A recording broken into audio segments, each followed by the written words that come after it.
Je crois que je sais comment rompre le sort, te libérer du Holland des volants. Henri, non. J'ai lu qu'il y avait un trésor qui contrôle tous les pouvoirs de l'océan. Le trident de Poséidon rompra le sortilège. Henri, aucun être humain ne peut le trouver. Je t'ai bien retrouvé, non? Ce n'est qu'une légende. Comme celle sur toi et le capitaine Jack Sparrow. Il m'aidera à trouver le trident. Ne t'approche pas de Jack. Ne reprends jamais la mer. Arrête de te comporter Comme un pirate.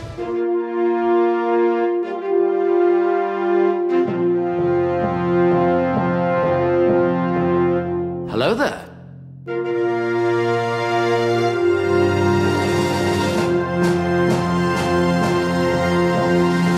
You take the red pill. Nom de Zeus. Wingardium Leviosa.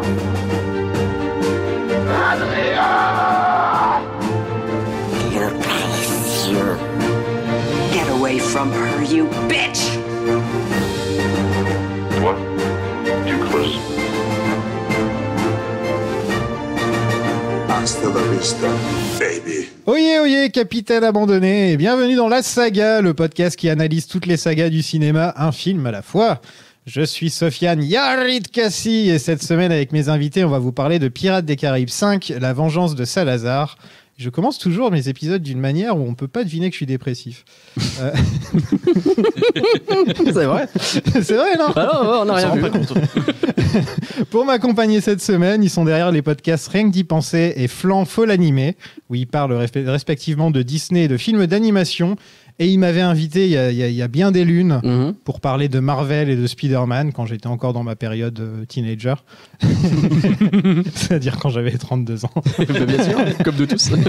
Donc c'était l'instant rêvé pour renvoyer l'appareil. Gwendal et Corentin, bienvenue. Merci. Bonjour à tous. Quelle est votre saga préférée? Alors vous pouvez répondre individuellement ou vous pouvez répondre en groupe. Moi, on m'a interdit de dire Star Wars. Donc déjà, c'est dur. Je suis désolé. J'avais le doigt presque sur le bouton. Mais je peux comprendre, je suis désolé. Non, mais alors, si je devais prendre du coup l'autre, ce serait le Seigneur des Anneaux, je dirais. En plus, c'est très dans l'actualité. Donc, cool, stylé. T'as le droit. On s'était mis d'accord avant, il a volé la mienne. Bien sûr. En même temps, Seigneur des Anneaux, c'est. Même pas un truc Disney. C'est pas trop des sagas chez en dehors Disney. de Pirates des Caraïbes. À part Pirates des Caraïbes et une Cars. certaine Voilà, donc du coup, non. Est-ce que t'as 5 ans? Bah non. Tu vois, ça pourrait être le Roi Lion, mais bon, à part le film original, est-ce qu'il y a vraiment énormément de trucs? Enfin, non, même pas. Dans les faits, il n'y a pas énormément de sagas qui. Chez Disney, soit il n'y a pas de saga, soit il y a une saga qui est beaucoup trop longue. Et du coup, à la fin, t'en as marre. Ouais. C'est ça. Enfin, ils essayent beaucoup. Tu vois, Toy Story, si t'étais arrêté aux 3 premiers, tu pourrais considérer ça comme une saga de qualité. Après, il y a eu tous les directs ou vidéos qu'il y a eu ensuite. C'est ça. Ouais. Et c'est fait qu'il y a beaucoup de trucs qui auraient voulu être des sagas et que jamais de la vie. Tu vois, Aladdin. Le Roi Lion 1,5. Voilà.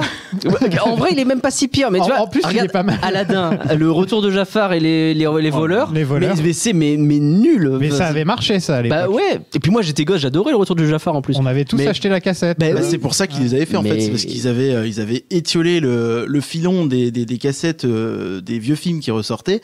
Et ils se sont dit, on va sortir quoi comme film? On a qu'à faire des films pas chers. Voilà, ils ont fait des suites. Et de fait, c'est pas cher. Hein. Ouf. Ouais, c'était cette drôle d'époque où ils mettaient tout dans leur Volt, mais en même temps, ils sortaient des suites dégueulasses. C'est exactement ça. Les trucs de qualité, tu n'y avais pas accès, t'avais accès qu'à la merde. Exactement. C'est du marketing, écoute. C'est vrai, ils ont tout inventé. Hein. Ben oui. Ils ont tout inventé. C'est quoi Pirates des Caraïbes pour vous? C'est une attraction. Ouais, voilà. Avant tout. Ah oui, Avant oui. tout, ouais. De très loin. Des souvenirs qui datent de bien avant le film, à l'époque même quand les premières annonces du film, les gens étaient un peu effrayés parce que ça parlait de... Il y avait eu le film Le Manoir Hanté, les 999 fantômes, et du coup tout le monde était un peu sur la défensive. Avec Eddie Murphy, c'est ça? Oui. Ah, c'était nul. Ça. Oh oui. Très compliqué, ouais. Et du coup, la réussite sur le coup, ça a été de faire le premier qui est... En fait, quand tu connais très bien l'attraction, le premier film, c'est une réadaptation de l'attraction avec un petit bout de scénario dessus, mais en réalité, tous les éléments étaient déjà existants et ils ont tout utilisé de manière hyper maligne pour faire un film qui est très très réussi. Et après, c'est une très belle trilogie. Mais je savais pas qu'il y avait plus de 3 films. Il va falloir savoir parce qu'à la fin de l'épisode, on fera le bilan de la saga Pirates des Caraïbes. Ah. Ouais. Et donc, ce sera... 3 bons films. Ouais, ça ressemble un peu à ça, ouais. Et toi, pour toi, c'est quoi? Pour moi, c'est... je vais pas dire l'attraction pour pas copier, parce que moi, j'ai le souvenir, pour te dire la vérité, du Pirates des Caraïbes 1, c'est celui que j'ai le plus revu, mais j'ai beaucoup vu la première trilogie. Mais le Pirates des Caraïbes 1, je l'ai surtout revu en québécois. Et donc, il y a ce truc où, pour moi, la saga Pirates des Caraïbes, elle se passe dans la Perle Noire avec Boule de Bois Bill. Bill le C'est marrant que tu dis ça, parce que dans chaque épisode, j'utilise des sons pour chaque section, il y a un petit son, une petite citation qui est en VF à chaque fois. Et moi, je regarde pas trop la VF. Donc, je me rappelle pas quelle est la vraie voix de Johnny Depp. Ouais. Il y a un épisode, je crois que c'est pour le 2, où sans faire exprès, j'ai chopé la version québécoise. Et ben voilà. Et j'ai mis tout l'épisode en ligne et j'ai reçu au moins 5 messages de genre super épisode, mais par contre, t'étais pas obligé de mettre la version québécoise. Et donc, j'ai dû remonter l'épisode pour le remettre avec. Parce que ça m'énervait. Moi, je suis perfectionniste et je me suis dit non, je peux pas le laisser comme ça. Et ouais, non. Mais elle est pas si mal, la version québécoise, ce truc de William Turner. Donc, vous aviez quel âge quand c'est sorti? Oula. Alors, c'est sorti quoi, début 2000, 2004 2005 par là ouais. 2000, 2003. Ouais, j'avais de la vingtaine. Donc c'est moi j'avais l'impression que j'étais enfin je sais pas, quand c'est sorti, j'avais déjà 14-15 ans et j'avais l'impression que j'avais raté un peu le truc. Moi, je suis pas allé les voir le premier, je suis pas allé le voir au cinéma, je l'ai découvert après coup. Et du coup, j'étais un peu passé à côté. J'étais pas trop dans ma phase trop Disney et tout ça. J'étais sur d'autres trucs. Et c'est vrai qu'il y a ce moment où je vois ce film pour la première fois, donc en québécois chez moi. Et ça a matché tout de suite, quoi, le premier. Et donc, du coup, derrière, je suis allé voir le reste. Mais c'est vrai que je suis pas rentré dedans immédiatement. Ouais. Pour moi, c'est un film que j'assimile à la grande époque des trilogies. Un peu geek, vaguement, dans des univers imaginaires. T'as eu Le Seigneur des Anneaux, t'as eu une certaine prélogie d'une naissance, on n'a pas le droit de parler, et t'as eu celle-ci, t'as eu Matrix. Qui sont... aussi, mais plus étendue dans le temps, Matrix peut-être, je sais pas. Non, Matrix c'est 99-2003. En vrai, t'es un peu dans la même période. C'est la même période. Ouais, tout à fait. Et t'as plein de trucs comme ça, plein d'univers qui se lancent sur des choses très... la fantasy, tout ça. Enfin, il y a Eragon, il y a Twilight. Je me suis fait avoir en allant voir Twilight en pensant que c'était de l'heroic fantasy, pas du tout. Et enfin voilà, t'as plein de trucs qui sont lancés, donc certains mieux que d'autres, et Pirates des Caraïbes il est en plein là-dedans, quoi. C'est ça en fait, c'est le lancement des univers geeks au cinéma avant que Marvel vienne et prenne tout. Voilà. C'est vrai. Après il y a plus de place. C'est fini. Maintenant ça c'est à moi, ça c'est à moi, ça c'est à moi. Ok Kevin, ok. Non, c'est vrai que c'est un peu comme ça maintenant. Un peu, ouais. La preuve, il y a une saga dont on ne doit pas parler, qui n'a même plus le droit de faire de films et qui doit se retrouver à faire des séries de nos jours. C'est un peu ça, ouais. On a eu des nouvelles d'un film, là, il n'y a pas longtemps. Ouais, on sait pas trop, on verra. Parle. Donc l'idée de base de Disney, c'était de tourner le 5 et le 6 back-to-back, comme ils avaient fait avec le 2 et le 3. Et étant donné que la réception était de plus en plus tiède, et encore c'est pour être gentil, au niveau box-office, ça fonctionnera toujours, ce genre de truc. Mais par contre, je pense que les gens et les critiques commencent un peu à se rendre compte que c'est en train de s'essouffler. Ouais. Et donc, Disney a décidé de ne faire qu'un film. Et je pense que c'était une bonne idée parce qu'ils avaient à peine de quoi faire un film. Alors, c'est un peu ça. Compliqué. Après, ils mettent en place un truc. Hein. T'as un teasing à la fin, post-générique. T'as mais je pense un petit truc qui se fait. Tard. Je pense que la mise en place, fallait la faire avant. Et le 5, comme tu dis, il me semble qu'il a surtout fait un box-office correct grâce à la Chine. Ouais, je crois que c'est ça. Parce que si tu retires la Chine, c'était vraiment compliqué de mémoire. Mais c'est très bizarre, de toute façon. Enfin, la fin du 5, c'est presque... vous savez le Pirates des Caraïbes que vous aimez ? Ce sera le film d'après. C'est genre, on te met les deux héros principaux du premier film avec un méchant iconique qui revient et on te dit ça c'est pour après. Mais vous faites pas ça. Vous voulez tenir les gens. C'est ça, je sais pas. La vraie suite de la trilogie, ce sera dans le prochain. C'est un peu ça, ouais. Rob Marshall était occupé avec Into the Woods. Verbinski a refusé de revenir car la seule raison de faire ce film, c'était l'argent, d'après lui. C'est vrai. Au moins, il est honnête. Le 4e aussi. Hein. Mais il l'a pas fait. Voilà. C'est vrai. Là, il était occupé pour le 4e, alors que là, il avait pas d'excuses. Non, j'ai pas envie. Ouais, non, laissez-moi tranquille, quoi. Tim Burton, Sam Raimi et Alfonso Cuarón ont refusé. Ils ont tenté avec du beau monde quand même. Hein. Ouais. Des potes de Disney dans le tas. Après, est-ce qu'il n'y a pas une histoire aussi où un certain acteur est peut-être difficile à gérer et a peut-être mis des gens.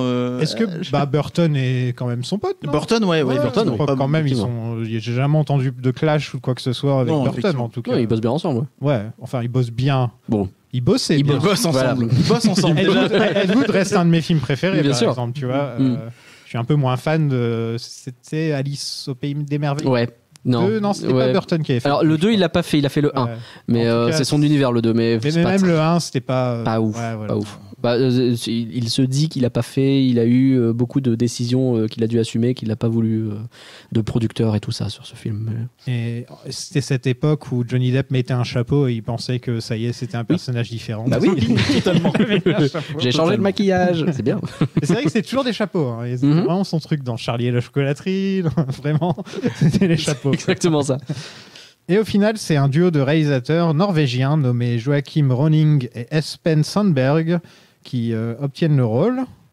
L'un d'entre eux fera Maleficent par la suite, donc il reste dans la famille. Le 1, très très bien. Ouais, j'espère qu'il n'a pas fait le 2. Je crois que c'est le 1. S'il a fait le 1, c'est très très bien. Attends. C'est quoi le titre du 2 déjà? Le pouvoir du mal, ouais, je crois que c'est ça, ouais. Je crois que c'est ça, ouais. C'est vraiment très mauvais. Attends, je crois que c'est pour s'en oui, non, oui, c'est ça, c'est le 2. Ah bah super. Bah non, du coup, c'est pas bien. non, est-ce que je te donne un exemple tout bête. Le 2, il y a une bataille qui se fait à un moment donné, donc c'est un champ de bataille, et genre, 1 heure après la fin de la bataille, ils célèbrent un mariage au même endroit.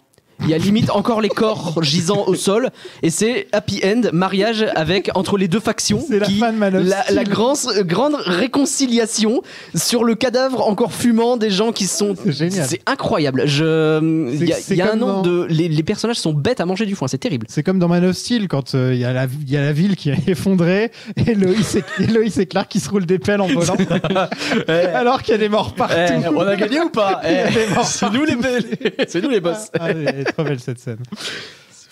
Au scénario, on a un petit nouveau, Jeff Nathanson, qui lui a écrit l'histoire d'Indiana Jones 4 et le scénario de Rush Hour 3, ainsi que le Roi Lion de Jon Favreau. Il a écrit le scénario de Roi Lion de Jon Favreau? Ouais. Bah, il a écrit quoi? Voilà. C'est incroyable, c'est copié-collé. C'est les Avengers des bonnes personnes que tu es en train de citer là. En fait, c'est les Yes Men tâcherons de Disney. Ouais, un peu, c'est un peu ça. Tu sais, genre, ils ouvrent un tiroir et ils font bon, il y a qui là-dedans? Ah ouais, c'est dur. Ouais, il y a un petit Nathanson, il y a un petit Espen Sandberg. Ouais. Oui, c'est bien, c'est des Vikings, ça. Ils connaissent bien les bateaux. Bon, déjà, que ton premier fait d'armes, c'est l'histoire d'Indiana Jones 4. Ensuite, t'enchaînes avec Rush Hour 3. Oh la vache, ouais. Et que actuellement, tu trouves encore du travail sur un projet comme Le Roi Lion de Jon Favreau. T'as du dossier sur des gens, c'est obligé. Hein. C'est tes choux vers le haut. C'est ça. Le Benjamin Button du boulot. Donc l'idée de base, c'était d'avoir une méchante. Mais Johnny Depp, point. Bah, pardon. Il y a beaucoup de phrases qui vont commencer comme ça là. Mais Johnny Depp s'est opposé à l'idée car son film précédent Dark Shadows avait une méchante et donc ça aurait fait redondant. Alors que il peut pas faire deux films d'affilée qui n'ont rien à voir l'un avec l'autre si c'est une femme qui. Mais c'est terrible. Genre... Peut-être que les gens ne regardent pas tous les films de Johnny Depp. Alors déjà il y a ça, mais le contraire. Imagine un peu. Bah non, je vais pas refaire un truc avec un méchant. Il me faut une fille. Personne n'a jamais. Tu vois, je pense qu'il a fait 10 méchants d'affilée avant de faire. En plus, en l'occurrence, c'était quand même le 5e film, et c'est vrai qu'il n'y avait pas une méchante jusqu'à présent. Il y a eu Calypso à un moment qui est grande, et on la voit juste être grande, et c'est tout. Elle se transforme en crabe ensuite. Ouais, bon. Bon, parce que du coup, le parallèle, Salazar, c'est un méchant pirate maudit. C'est vrai qu'on n'a jamais eu ça dans la saga, quoi. Jamais. C'est David Jones. Oui. C'est aussi Barbossa. C'est la saga. C'est un peu plus, quoi, finalement. Et ils veulent se venger de. Ça aussi, on l'avait jamais vu. On va se venger de Johnny Depp. C'est vrai. Tiens, en parlant de Johnny, de l'ami Johnny, c'était sa grande époque. Hein. C'était l'époque où c'était soit il était en fin de vie de couple, soit il était en plein divorce. Ouais. En plus, les studios commençaient à se poser des questions un peu sur la bankabilité de Johnny Depp, parce que Lone Ranger avait pas marché, Dark Shadows avait pas marché. Il avait fait plusieurs projets là qui quand même qui étaient censés surfer sur la vague de Jack Sparrow, et au final pas trop. Au final pas vraiment. Ouais. On est en plein dans les Animaux Fantastiques ou pas encore? On est en 2016, 2015, 2016 le tournage. Ouais, donc on est le tournage a été long, hein. Ils ont fait de 2014 à 2017 ou un truc comme ça. Ah ouais, bah il y a forcément les en Animaux pré-prod, post-prod et tout, ça a pris 4 ans à faire ou un truc comme ça. Ouais. Donc ouais, il y a ça quoi, avant qu'ils en soient évincés quoi. Ah, donc ça, tu vois, je me disais, c'est bien, je vais pas reparler de Johnny Depp après, etc. Mais quand on va se pencher sur la saga, sur la saga Harry Potter, je serai obligé d'en reparler. Oui, là, j'en ai bien peur. En plus, là, c'est pas vraiment lié après, parce qu'il se fait virer et tout, donc t'es obligé d'en parler. Oui, là, c'est obligatoire. Tu peux pas esquiver le scellé. Mais après, c'est réglé en un film, hein, Johnny Depp pour le coup, donc c'est. Non. Attends, non, 2. Attends. Non, en fait, c'est. Ah non, il remplace. C'est Colin Farrell. Ouais. Qui est très bien. Oui. Qui est très bien. Dans le premier film, il est top. Il est bien, ouais. De toute façon, il est souvent bien. C'est vrai. Il se transforme en Johnny Depp. Oui. Là, on fait oh. Ah bah tiens. Ensuite, il y a un deuxième film où là, c'est Johnny Depp. Ouais. Et dans le troisième film, c'est Johnny Depp qui se transforme en Mads Mikkelsen. Et leur fait voilà. C'est l'homme au visage. Donc ouais, en plein divorce. Donc tout le temps en retard, apparemment. C'est à cette époque-là qu'il a commencé à picoler et à être un peu en retard régulièrement.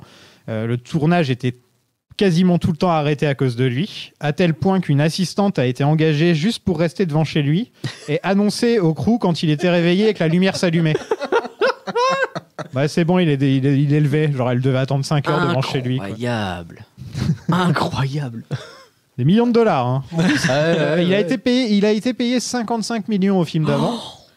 Donc je me demande combien c'est pas annoncé combien il a été payé pour celui-là. Tiens, ils osent plus le dire. Hein. Ouais.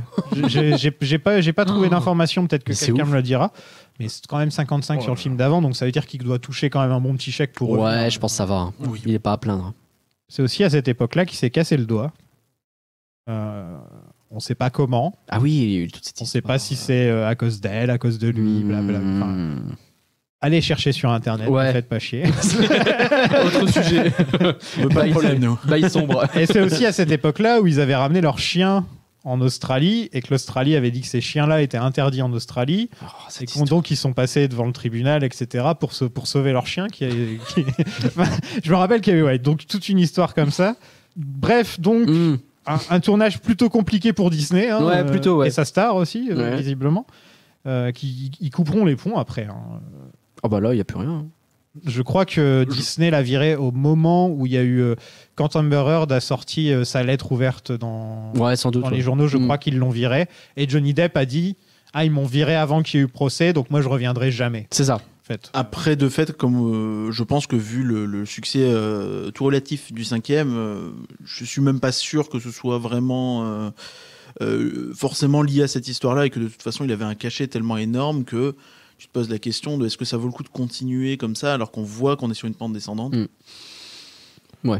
Et puis c'est une époque où Disney prenait pas trop de gants avec tout ça, hein, James Gunn, Lasseter, tout ça. Ils ont sorti pas mal de gens. Alors, en termes de date, je sais pas à quel point je suis bon. James Gunn, ils l'ont quand même vite récupéré. Ah, ils l'ont récupéré de derrière, mais justement, il y a cette histoire où via un seul tweet retrouvé, boum, t'es viré. Finalement, on te reprend parce que peut-être on était dur. Il me semble que c'était avant quand même. Mais effectivement, et c'était sous l'ancien président, c'était sous Iger. Sous Iger, ouais. Je suis pas sûr que ce serait la même chose aujourd'hui, tu vois. Ah, Bobby. C'est bon vieux Bobby. Vous avez déjà fait un jour un épisode sur l'histoire des présidents de Disney?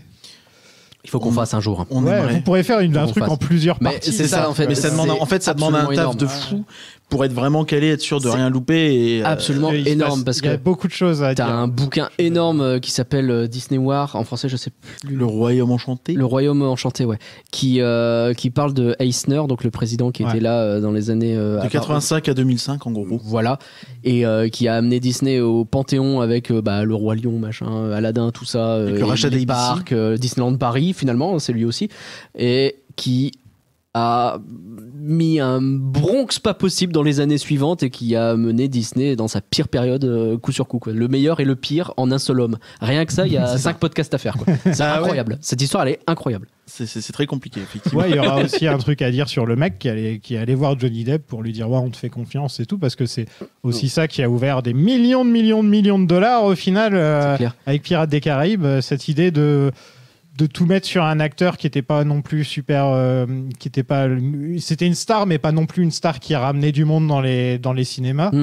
Et en plus d'en faire, c'est une attraction à la base. Enfin, ça n'a aucun sens qu'un film comme ça fonctionne en fait. Mais Eisner, il aimait pas Depp, il me semble. Non, ça a été caché en fait. Il aimait pas Johnny Depp. Il y a un bail où quand ils font le premier Pirates des Caraïbes, on est en plein dans la pire période de Eisner. Il est sur le point de se faire virer. Si j'ai pas de conneries, tu m'arrêtes si j'ai une connerie.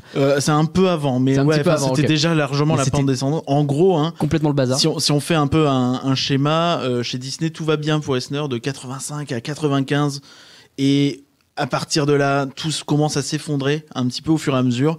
Et à tous les niveaux. Ciné, animation, film, parc, tout se met à se vautrer. Les relations avec Pixar aussi. Et effectivement. Et donc, à ce moment-là, il continue à faire des films, il tente des trucs.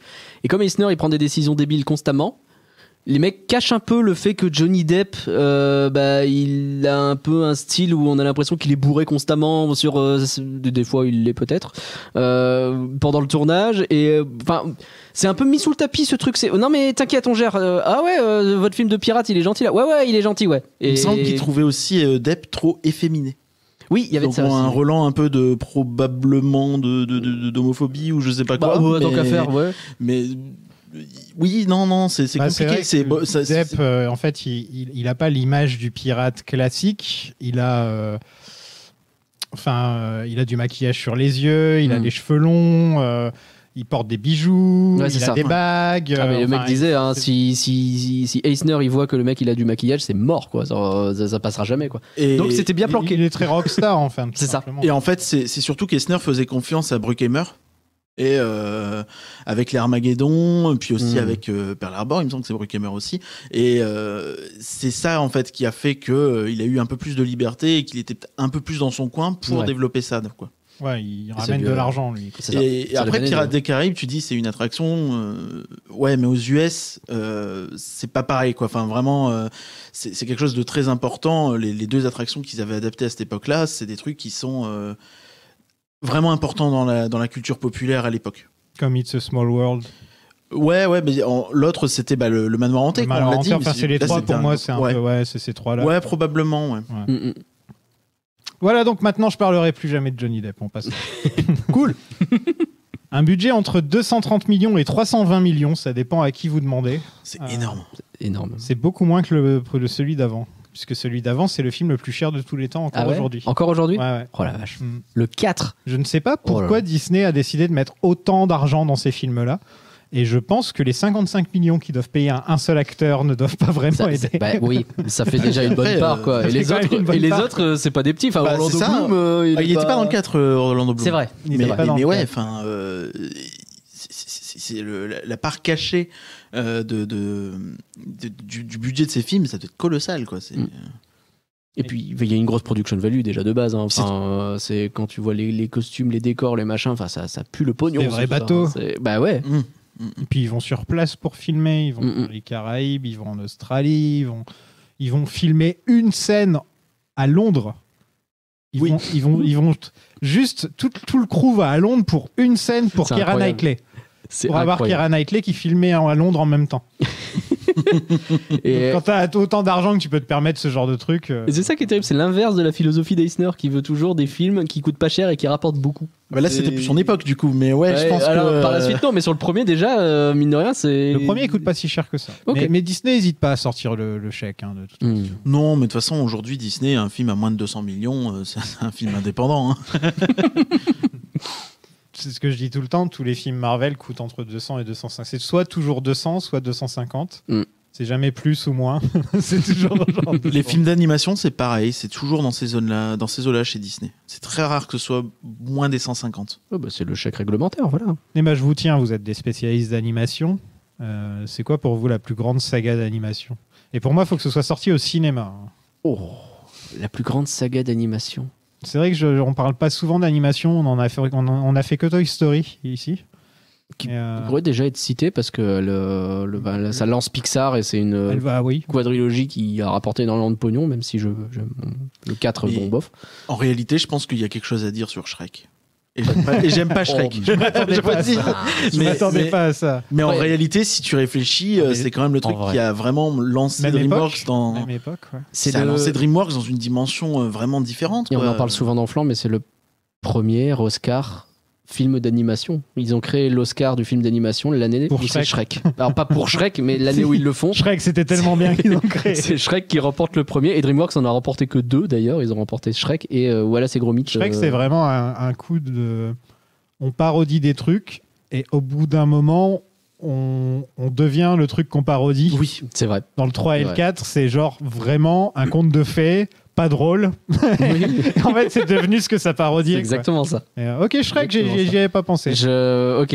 Donc on va rester sur Shrek. C'est terrible. J'ai pas envie, j'ai pas envie, mais non, mais après Toy Story aussi probablement, tu vois. Mais ouais, ça se joue entre les deux, je pense. En fait, il y a pas tant de sagas de films d'animation, des trucs qui sont. Est-ce qu'on peut parler de saga à partir de 2 films? 3 films. Ouais. Voilà. Du coup, ça coince, ouais. Parce que tu vois, on va parler de les grands classiques Disney, les Pixar, les Ghibli, mais Ghibli, c'est pas des sagas, tu vois. Non. C'est des films indépendants les uns par rapport aux autres le plus souvent, quoi. Donc des sagas, c'est assez compliqué. Donc ouais, Shrek, ok, cool. Et un box-office de 800 millions, ce qui est quand même 200 millions de moins que le précédent. Ouais, et vraiment sauvé par la Chine, encore une fois. Et quand ça passe pas le milliard avec un budget pareil, ouais, c'est compliqué. De nos jours, c'est ça le problème. Il faut que ça passe le milliard. Ouais. C'est obligatoire. Ça fait flipper, mais oui. c'est vrai. Je pense que c'est pas non plus un échec retentissant, mais je pense que tous les signaux d'alarme étaient quand même allumés, quoi. Ouais. Bon, je propose qu'on passe au film. Allez. C'est parti. «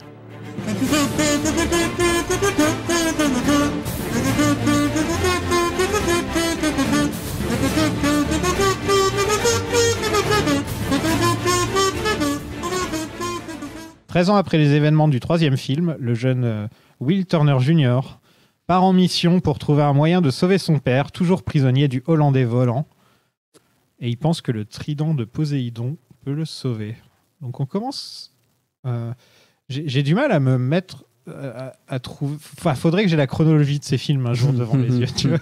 Ouais, c'est pas clair. Parce que l'acteur qui joue Henry Turner a 4 ans de moins que Keira Knightley. Ok. Keira Knightley, qui est censé avoir... Il avait quel âge? Il doit avoir 17 ans là dans le film, un truc comme ça, on va lui donner. Ouais. Voilà. Qui est donc censé avoir 17 ans de plus. Ouais. Enfin, il y a des trucs qui font... J'ai du mal à croire que Will et Elizabeth ont eu un gosse pendant tout ce temps. Enfin, il y a un truc qui... Pendant ce temps-là, Johnny Depp, c'est toujours le même. Il a pas un cheveu blanc, tu vois, c'est toujours Johnny Depp. Pas. Tous même le... Barbossa vieillit un peu parce qu'il change de look à chaque film. Oui, quoi, c'est ça. Mais un petit peu. Lui, le font évoluer pour le coup. Il s'amuse. C'est un sapin de Noël. Le second de Depp, pour moi, c'est hallucinant. Il ne bouge pas. C'est vrai. Gibbs ne bouge pas. C'est vrai. Mais tous, c'est incroyable. C'est le genre de mec qui était né vieux. C'est ça, je pense.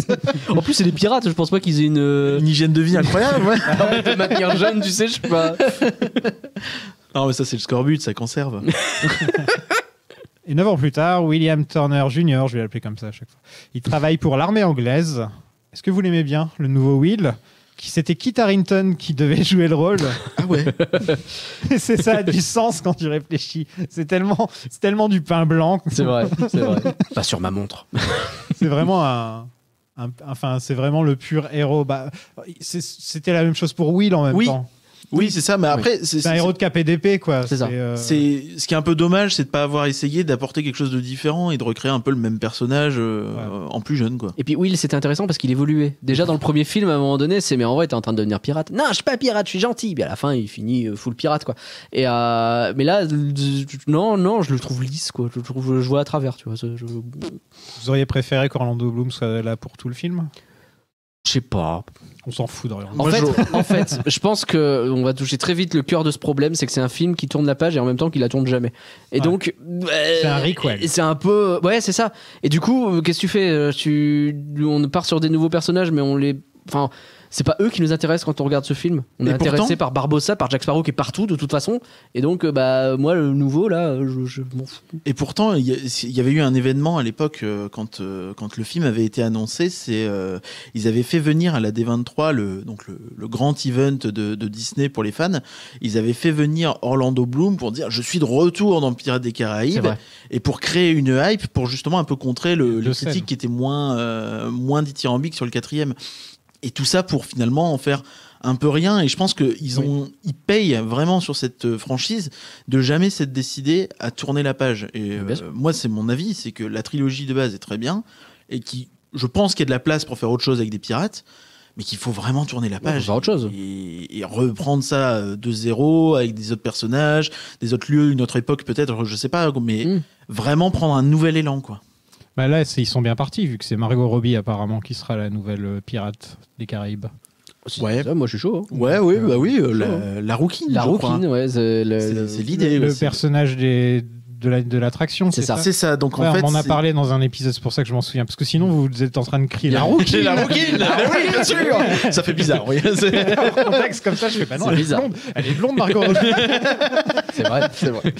Non, oui, effectivement, c'est un personnage qui à la base était un peu là, attraction créée dans les années 60. Je fais un dessin. Évidemment, c'était une représentation très pas avantageuse, on va dire, désavantageuse. Et effectivement, au fil du temps et ces dernières années, ça a été un peu refait, que ce soit aux US ou en France. Par exemple, en France, elle servait à montrer qu'elle avait des bijoux et à vendre les bijoux. Là, elle a des armes. C'est mieux. Qui vendent pas des armes, ils essaient de vendre des bijoux et les mecs ils disent non, on veut des armes comme la rouquine. Aux US, il me semble qu'elle est directement actrice. En fait, je sais plus exactement ce qu'elle fait. La scène n'est pas non plus foncièrement différente, mais elle a été totalement refaite pour que le personnage soit pas vu comme un objet de vente ou un objet de mise en valeur d'objet, mais comme vraiment quelqu'un qui fait quelque chose. Et du coup, les fans américains, les fans de parc, dès que tu touches à une attraction culte, ils gueulent. Donc ça a gueulé.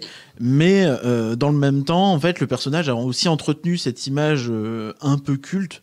C'est un personnage que tu peux rencontrer dans le parc. C'est très rare d'avoir des personnages créés dans une attraction qui apparaissent pas dans un média et que tu peux rencontrer dans le parc. Alors, ça dit quelque chose quand même de ce truc-là. Et je pense que ça peut être un bon début de marketing pour lancer le nouvel héros pour remplacer Sparrow, quoi. Alors que Jack Sparrow, lui, il était créé de toutes pièces, je dis pas de conneries. Hein. Non, tout à fait. Ouais. C'est une invention totale des scénaristes.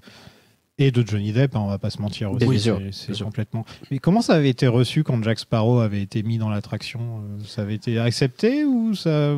Alors je crois que ça avait un peu grincé des dents aux États-Unis, mais dans les faits, tout le monde aimait bien Jack Sparrow, quoi. C'est ça. Et puis la trilogie avait été un tel raz-de-marée que tu l'acceptes. Et surtout que le premier film, encore une fois, était tellement respectueux, tellement dans la minutie sur l'attraction, où tu reconnais que Tortuga, c'est clairement l'attraction en fait. Quand tu vois toute la scène qui se passe dans Tortuga, tu reconnais. Et pourtant sans le dire et sans forcément forcer. Et du coup, ça avait fini par accepter le fait que cette attraction avait un peu évolué pour faire naître d'autres choses et que ces autres choses deviennent dans l'attraction. C'était assez logique. Là où t'as plus eu de discussion, en tout cas en France notamment, c'est sur la musique. En gros, dans les parcs, dans cet endroit-là, tu es dans une zone purement dans les Caraïbes Tropical. et tu es tropical, ouais. Et tu as une diégétique. En fait, t'es pas en 2022 quoi quand y vas. Et donc tu as des instruments. T'as du banjo, t'as des trucs comme ça. Enfin, je veux dire, t'as des trucs de là-bas. Il faudrait demander à Max. T'as vraiment des instruments de là-bas et du passé, des trucs que tu peux croire, des trucs que tu entends aussi dans 20 milieux sous les mers, tu vois, par exemple. En fait, ils ont pris une partie de cette boucle musicale qui tournait dans le parc et ils ont remplacé en mettant la musique des films, en mettant un peu du The Pirate et des trucs comme ça. Ce qui, la musique elle est cool, mais est-ce que ça marche vraiment dans le truc ? Est-ce que ça te sort pas un peu de l'immersion pour faire du « Hey, t'as vu, c'est comme dans les films ?» ça. C'est plus du tout la même ambiance, quoi. T'es plus perdu dans les Caraïbes, perdu avec des instruments locaux. Tiens, regarde, c'est le film et on te met la musique du film. Et la musique, elle est cool. Moi, quand j'arrive sur place, je chante comme un con. Hein, mais elle est super, la musique. Mais c'est vrai que c'est plus la même chose. On n'est plus dans un bail d'immersion comme ce fut le cas, quoi. Et idem dans l'attraction où tu as certains endroits où la musique a changé un petit peu aussi. Là, pour le coup, c'est assez toujours discret. Ouais, c'est pas nécessairement mal fait pour autant. Hein. Non, ça peut être bien fait. Il y a ce truc où en vrai ça n'a pas gueulé parce que les ajouts qui ont été faits ont plutôt été bien faits. Ouais. C'est vrai, plutôt. Dire le Jack Sparrow, il est très il est très reconnaissable. Après, il y a des trucs qui s'assoient un petit peu sur l'histoire de l'attraction qui n'est absolument pas évidente si tu la connais pas. Tu remontes dans le temps et tu avances dans le temps dans l'attraction. Quand tu montes la chaîne, quand ton bateau prend de la hauteur, à Paris, je précise, tu remontes dans le temps. Et donc, tu vois au loin qu'il y a des bateaux, il y a un début d'attaque. Tu as ta descente, tu es en plein dans l'attaque. Et après l'attaque et le pillage du village, tu refais une descente. Et là, avant, tu avais vraiment toutes des scènes qui étaient extrêmement... C'était glauque, quoi. C'était la mort. Calme et on va dire contemplative, voilà. et donc, t'avais cette idée un peu de malédiction, encore une fois, qu'on retrouve dans le premier film. Avec des pirates squelettes, mais il y a un trésor, mais tu sais pas trop ce qui s'est passé, à toi de remplir les trous. Là, ce qui a été modifié, c'est qu'en gros, tu suis un petit peu une quête de Sparrow qui est pas dite très clairement, mais que tu peux suivre un petit peu parce que tu le vois apparaître à un endroit, puis tu le vois réapparaître plus tard, et tu comprends qu'il cherche un trésor, et à la fin, il a son trésor. Et pourquoi pas, mais ça marche pas vraiment avec l'environnement et ce qu'il y a autour. C'est pas moche, c'est cool, mais c'est un peu... c'est un petit peu superficiel. Il faut faire rentrer ça au forceps, quoi. Moi, je suis contre. Ben voilà. Sois contre, t'aurais bien. C'est mérité. Non, c'est vrai, quand j'y suis allé et que j'ai vu Jack Sparrow et que j'ai entendu la musique et tout, j'ai fait non. Ouais. Enfin, non, pour toi, c'est un truc parfait qui est déjà très bien à l'origine. Ça a marché depuis 50 ans. Enfin, je veux dire, même plus maintenant. Après, j'aime bien y voir un côté la boucle est bouclée, tu vois. T'as une attraction qui était cool, et puis le film il rend hommage à l'attraction, et du coup tu reviens au film dans l'attraction, et tout se nourrit finalement. Et moi j'aime bien voir les attractions aussi comme des. Je sais que les fans de parcs ils sont un peu fermés dans leurs trucs cultes, mais il y a rarement un truc plus vivant que en termes d'expression artistique qu'une attraction, parce que un film, un machin, une fois que c'est sorti, en général t'y touches plus. Il y a des gens qui font n'importe quoi avec leurs films une fois qu'ils sont sortis, mais en général t'y touches plus. Une attraction, ouais voilà, une attraction tu peux la faire évoluer, tu peux faire rentrer des nouveaux trucs, voire la changer complètement. Je suis pas choqué par ça. Et après, d'un autre côté, il y avait aussi une demande du public qui, quand on faisait l'attraction, on se disait il est où Johnny Depp ? C'est vrai. Je comprends pas. Les gens, notamment en Europe, les gens savaient pas forcément que l'attraction était antérieure au film. Et c'est bizarre, j'ai pas vu Johnny Depp. Ça crée un peu un décalage. Quoi. Je t'ai jamais raconté la blague du squelette ? C'est un squelette qui entre dans un bar et qui commande une bière et une serpillière. Donc ils vont dans le triangle des Bermudes et se font attaquer par le capitaine Salazar et son crew. On dirait qu'il est toujours sous l'eau. C'est pas joli. Au niveau effets spéciaux, c'est vraiment... Déjà, on a plus ou moins le même concept que David Jones, un petit peu sur le papier. Même Barbossa, c'est un peu... On reprend... On va essayer de refaire la même sauce qu'avant, tu vois, histoire que ça reprenne. On reprend un personnage à la Will, on reprend une personne... C'est pas Elisabeth. Elisabeth est un peu plus différente d'elle, mais tu vois, la jeune fille qui cherche de l'aventure, voilà. Et au final, t'as le Jack Sparrow, et t'as Barbossa, et t'as David Jones. Ils essaient vraiment de remettre tous les ingrédients. C'est ça. Pour refaire, sauf que c'est... Un peu Eco Plus. C'est la version Wish, quoi. Ouais, voilà. c'est ça. C'est pas génial. On a l'impression que le film il commence comme c'est un film de Pirates des Caraïbes, donc il y a un méchant, il veut tuer Sparrow et il est maudit et du coup c'est le postulat de tous les précédents. Et il y a une grande scène d'action au début parce que Jack Sparrow doit se faire tuer, donc et on dit Dead Men Tell No Tales. Combien de fois, franchement, j'en ai un peu marre. Au bout d'un moment, c'est le 5e film que j'enchaîne là en 5 semaines. De voir Jack Sparrow avec une corde au cou ou on menace de le tuer ou un truc comme ça. C'est-à-dire que c'est marrant au bout d'un moment. Mais là, je crois que dans ce film, ça se produit 2 ou 3 fois. Ouais. Parce qu'il y a le moment où ils lui disent soit tu te maries, soit on te pend ou un truc comme ça. Donc c'est un peu le même concept. On la met dans une guillotine. Tu sens qu'ils essaient toujours de le remettre dans les films, mais sauf que c'est un peu bon là on n'a rien dans la scène d'après, qu'est-ce qu'on va faire? Oh bah on peut toujours faire une scène où il y a Jack Sparrow qui a une corde au cou, quoi. C'est ça. C'est ça, c'est vrai. Mais c'est des tropes qui se répètent tout le temps. C'est pareil, il faut qu'il ait de l'apparition la première fois qu'on le voit, c'est le plus drôle possible, s'il vous plaît, quoi. Mais puis tu le vois. Voilà, là c'est une banque qui dort. Bon. Tu le vois en fait que eux-mêmes ils le savent, puisque quand ils te sortent la guillotine, ça sort un peu de nulle part et ils te font un gag visuel avec. Mais je pense que ça n'a aucun sens qu'une petite ville comme ça, parce qu'on te fait comprendre que c'est quand même un petit endroit reculé, et une guillotine qui vient de France, et enfin ça n'a aucune logique. C'est Pirates des Caraïbes. Ouais, mais tu vois, je trouve que ça montre que eux-mêmes se rendent compte qu'ils se répètent, et du coup ils essayent de varier, même à cette fois on va mettre une guillotine. Voilà. J'aime beaucoup le gag de la guillotine, cela dit. Ça m'a beaucoup fait rire encore. L'humour cartoon ça marche bien en fait. Ouais, c'est des trucs, par contre Verbinski savait largement mieux les filmer. Oui, c'est vrai. Au niveau de la mise en scène, il se démerdait il avait bien, des idées plus, de ouf. Voilà. Tu sais, la scène qui me revient toujours, c'est quand ils se battent sur la roue. Exactement. C'est simple, c'est très simple comme idée, mais il s'éclate avec. Incroyable. Des trucs. et même celle où Jack Sparrow est attaché à un bâton, un super grand. Ils font aussi des idées avec. Enfin, tu vois, tu sens que Verbinski lançait un truc. Ils disaient on va faire 10 minutes sur ce concept et on va s'éclater, quoi. Alors que là, tu sens que c'est bon, Verbinski aurait fait ça. Ouais, un petit peu, ça. On va le faire, quoi. Vas-y, la banque, on la tire dans toute la ville. Ok. La blague est un peu perdue dans la traduction en plus, puisque en français ils disent je pille une banque. Mais non, ils la volent, la banque. Et c'est le gag un peu marrant de se dire, en fait, ils volent pas ce qu'il y a dans la banque, ils se barrent avec la banque, quoi. C'est ça, ouais. Et, bon, un peu perdu dans l'introduction. Après, c'est pas dramatique, mais c'est marrant. Mais en fait, quand je vois ce film et quand on sait tout ce qui s'est passé pendant le tournage, le fait de voir Sparrow qui ne sert un peu à rien.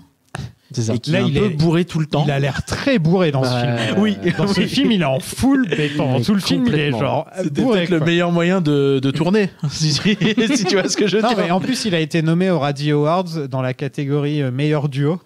Et meilleur duo, c'était Johnny Depp et son acte de mec bourré ou je sais plus. Tu m'étonnes. Tu m'étonnes. Il n'a pas gagné. Il y a un autre Bond vilain qui aurait pu jouer le rôle de Salazar, c'est Christophe Valls qui a refusé le rôle. Est-ce que vous aimez bien Javier Bardem dans ce film? Le problème, c'est que le personnage. Le problème, c'est que tu le compares forcément à ce qui est passé avant. Il est pas assez différent. C'est la même chose. Une fois. Moi, je le confonds énormément avec le père de Will, justement, tu sais, ce côté avec les coquillages sur la tronche et puis il a un peu la même tête et tout. Je sais pas. Bon. On dirait qu'il est toujours mouillé, c'est pour ça. Oui, c'est ça. Mais tu sais, avec cet effet, en vrai, je comprends l'idée, tu sais, il est resté un peu bloqué dans cet état où il se noie et donc, quand il se promène, ses cheveux, ils sont jamais très loin, ils sont comme s'ils étaient tout le temps dans l'eau, quoi. Et donc, il vague un peu comme ça. Je trouve qu'Aquaman le fera mieux quelques années plus tard. Tout à fait. Avec Amber Heard. Merde, c'est vrai. C'était pas voulu. On avait dit non. Non, moi, il me fait penser à un mélange entre un orc et Grima, langue de serpent. Grima, langue de serpent. Il a un petit côté cailleux. Il fait serpent. Ouais. Ils sont à court d'idées, en fait, là. Non, mais je déteste pas, hein, c'est juste que... mais il est bien. J'ai vu 1000 fois. Charismatique, Javier Bardem, tu le mets dans un costume et tout ça. C'est très certainement la plus grande star de tous les méchants qu'on a eu dans la saga, hein, je pense, parce que c'est quand même un mec qui est oscarisé, Javier Bardem. Donc je pense qu'avant, par exemple, pour Barbe Noire, ils avaient pris plus un Ian McShane, qui est plus un acteur de série, par exemple. Sinon des acteurs que des mecs, des Bill Nighy qu'on voit pas dans le rôle, tu vois, parce que en même temps il ressemble à un poulpe. et des Barbossa, je trouve que là c'est peut-être le plus grand acteur que probablement. Quand tu le vois sur l'affiche, tu fais putain, il est dans le rôle, tu vois, et au final obligé, c'est quand même décevant parce que quand t'as pas l'idée pour avoir un truc un peu visuel, tu vas chercher quelqu'un d'un peu connu et t'espères que ça tiendra la route, quoi. Et puis en plus là il était à cette époque où il avait déjà fait Skyfall, donc il était quand même au top. Il avait fait No Country for Old Men, Skyfall. Au niveau des rôles de méchants, c'était quand même un des mecs qui dans les 10-15 dernières années a fait certains des meilleurs rôle de méchant de l'histoire, quoi. Tout à fait. Déception, franchement. Ouais, je suis d'accord. Qu'il sache que je contemplerai encore le soleil et que ce jour-là, il aura rendez-vous avec la mort. On rencontre Kaya Scodelario, j'ai oublié de noter son... Karina. C'est ça. Une actrice qui était bien dans Skins à une époque. Voilà. Elle est accusée de sorcellerie parce qu'elle s'y connaît en sciences. Donc ils ont voulu refaire Will et Elisabeth, d'un point de vue, sauf qu'elle est assez différente, c'est que c'est plus une personne qui est intéressée par les étoiles. Voilà, elle ne parle que de ça pendant tout le film, c'est ça son truc. Oui, clairement. C'est marrant parce que moi je suis pas du tout un grand fan d'Orlando Bloom. Je me suis moqué de lui pas mal de fois dans les épisodes jusqu'à présent. Mais je trouve que comparé à l'acteur qu'ils nous ont trouvé là, là c'est un acteur de CW. Franchement, ils non, sérieux, c'est horrible. Il incarne rien en fait. Ah, il est vide total. C'est compliqué. Ouais. Je suis d'accord. Alors que tu vois, Orlando Bloom, il était vide, mais il a une beauté, tu vois. Il dégage un truc, c'est l'élégance, il a un truc, il a une sorte de... Voilà. Il joue le vide un peu, lui, il a l'impression qu'il est volontairement, c'est... Oui, je suis plat. Mais du coup, c'est devenu un trait de caractère, donc ça fonctionne. Alors que là, non, il a même pas ce trait-là. Le personnage a une carrière comme ça. Bah, exactement. Et après, le personnage était vraiment construit comme ça aussi, tu vois. C'est le gamin qui est trop propre sur lui pour rien, qui voue sa vie à un forgeron dégueulasse, et finalement... Et qui aura jamais la fille et qui se dit c'est pas grave. C'est ça. Apprendre peut-être à vivre, quoi. Je sais pas si c'est peut-être parce que t'as une Keira Knightley dans le tas qui, elle, tu sens qu'elle s'éclate un petit peu dans ces rôles-là. Ouais. Dans la trilogie, tu sentais qu'elle se faisait plaisir, Keira Knightley, quoi. Alors que là, le rôle de... Comment elle s'appelle déjà ? Karina. Ça commence pas bien. Facile. Alors que là, le rôle de Karina, c'est... c'est un peu le même genre de rôle que Will, justement. C'est je cherche mon père. Un petit peu. Faut que je trouve mon père. Mais ils sont tellement effacés par les autres que. Ouais, voilà, ouais. Bon. Quand t'as un Jack Sparrow qui est dans toutes les scènes en train de cabotiner. C'est ça. Elle s'en sort un petit peu mieux quand même parce qu'elle a de la personnalité. Ouais, ça va. Mais bon. Ouais, c'est déjà une meilleure actrice que lui. Ouais, clairement, oui. Mais clairement, le scénario laisse pas de place aux personnages. En fait, ils ont pas le temps de grandir, ils ont pas le temps d'exister, ils ont pas le temps d'évoquer quelque chose, quoi. À chaque fois que tu as une scène sur eux, la scène d'après, tu as la scène avec tout le crew de la trilogie et du coup, t'as pas le temps de t'intéresser à eux. C'est fini, ils sont dans un coin. Mais ça, c'est à la fin, on y reviendra, mais c'est quand même un truc où c'est du foutage de gueule. Imagine, je sais pas, tu regardes... on va parler de la saga dont on ne doit pas parler, donc je vais... C'est pas parce que tu parles que tu es intelligent. Imagine, c'est comme si l'épisode 9 terminait avec Luke et Leia... Ah merde. Ok, c'est bon, excusez-moi. Oups. Excusez-moi. Ça m'est sorti de l'esprit d'un coup et je me suis dit... Non. Merde, je parle d'un... Ouais. Non, en fait, non. Retournons au film. Ouais. Comme quoi, il fallait pas, effectivement. Jacques. Ouais, Jacques Lamouette. Jacques Lamouette. Jack échange son compas contre du rhum, libérant Salazar au passage. Donc en fait, dès qu'il donnait son compas, ça libère Salazar. Ouais. Mais il l'a donné 1 milliard de fois son compas dans les films d'avant. Je pense que là, il y a le côté où, tu sais, vraiment, il l'abandonne. Il le récupère 2 secondes après. Mais il le récupère. Mais je sais pas. Puis en plus, j'imagine pas Jack Sparrow se dire, bah non, le compas, fuck. J'ai loupé un truc où il prend une pièce en plus dans la banque. Si, il prend une pièce dans la banque. Donc il pourrait très bien. Ouais, mais c'est sa pièce.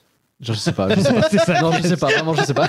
C'est vrai que c'est moins important que son compas qu'on fait chier avec depuis 5 films. Oui, non, vas-y, flemme. Quoi ? Et Johnny Depp, il essaie même plus dans ce film. Ah non. Mais il pleut.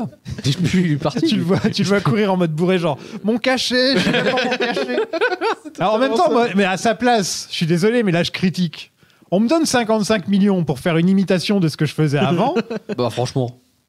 Mais en plus, on s'en fout que tu le fasses bien ou pas. Bah franchement. Ils veulent juste mettre ta tête sur le poster. On y va, bah oui. À sa place, je fais pas. On y va tous. Là, je juge pas. Là, je juge pas. C'est vrai. Non, mais dans les faits, il a raison. Juste là. Ce qui est assez marrant, c'est que je me souviens que il y a quelque temps, il avait dit que il était pas tant vexé à propos de l'argent vis-à-vis de Disney, mais plutôt sur le fait qu'il avait peur de ce qu'ils allaient faire à son héritage. Mais il l'a fait lui-même en fait. Bah oui. C'est lui-même est devenu une parodie de lui-même. Attends, il a peur qu'ils vont faire quoi? Qu'ils vont le recaster, en fait, c'est ça le truc. Bah, peut-être, mais ils le feront pas. Il a peur qu'un jour. Il serait très bête de le faire. Dans 15-20 ans, il y ait de nouveau Jack Sparrow, reboot ou un truc dans le genre. Ah, mais il y aura un nouveau personnage. Mais oui, imaginons que celui de Margot Robbie marche bien. Ouais. Ils te font 2 ou 3 films et à la fin du 2, il y a genre un post-credit, c'est un mec déguisé comme Jack Sparrow. Tom Hardy en Jack Sparrow. Voilà. Oui. Non, Matthew McConaughey en Jack Sparrow. C'est ça qu'on veut. Parfait. C'est vrai, non? Oui, ça marche. Il le ferait bien bourré comme ça. Tu m'étonnes qu'il a peur. De son côté, Barbossa vit la belle vie avec plein de bateaux et une jambe en or. C'est un plaisir de le voir, ce mec. J'aime bien. C'est l'Oasis. Je pense que c'est mon personnage préféré de la saga. Et je trouve que c'est celui qui a l'arc. On fera le bilan à la fin. Ouais, cool. C'est celui qui a l'arc narratif le plus intéressant dans ce film-là. T'es content de le voir, qui a enfin réussi. Mais dans tous les films, c'est celui qui a le meilleur arc narratif. C'est vrai. C'est vrai. C'est probablement vrai. C'est ouf. Il évolue en plus à chaque nouveau film. Tu le découvres d'une manière différente. Nouveau registre, nouveau truc un peu. Ouais, c'est dans vrai. celui d'avant, il est avec les Anglais. Il a une jambe en moins.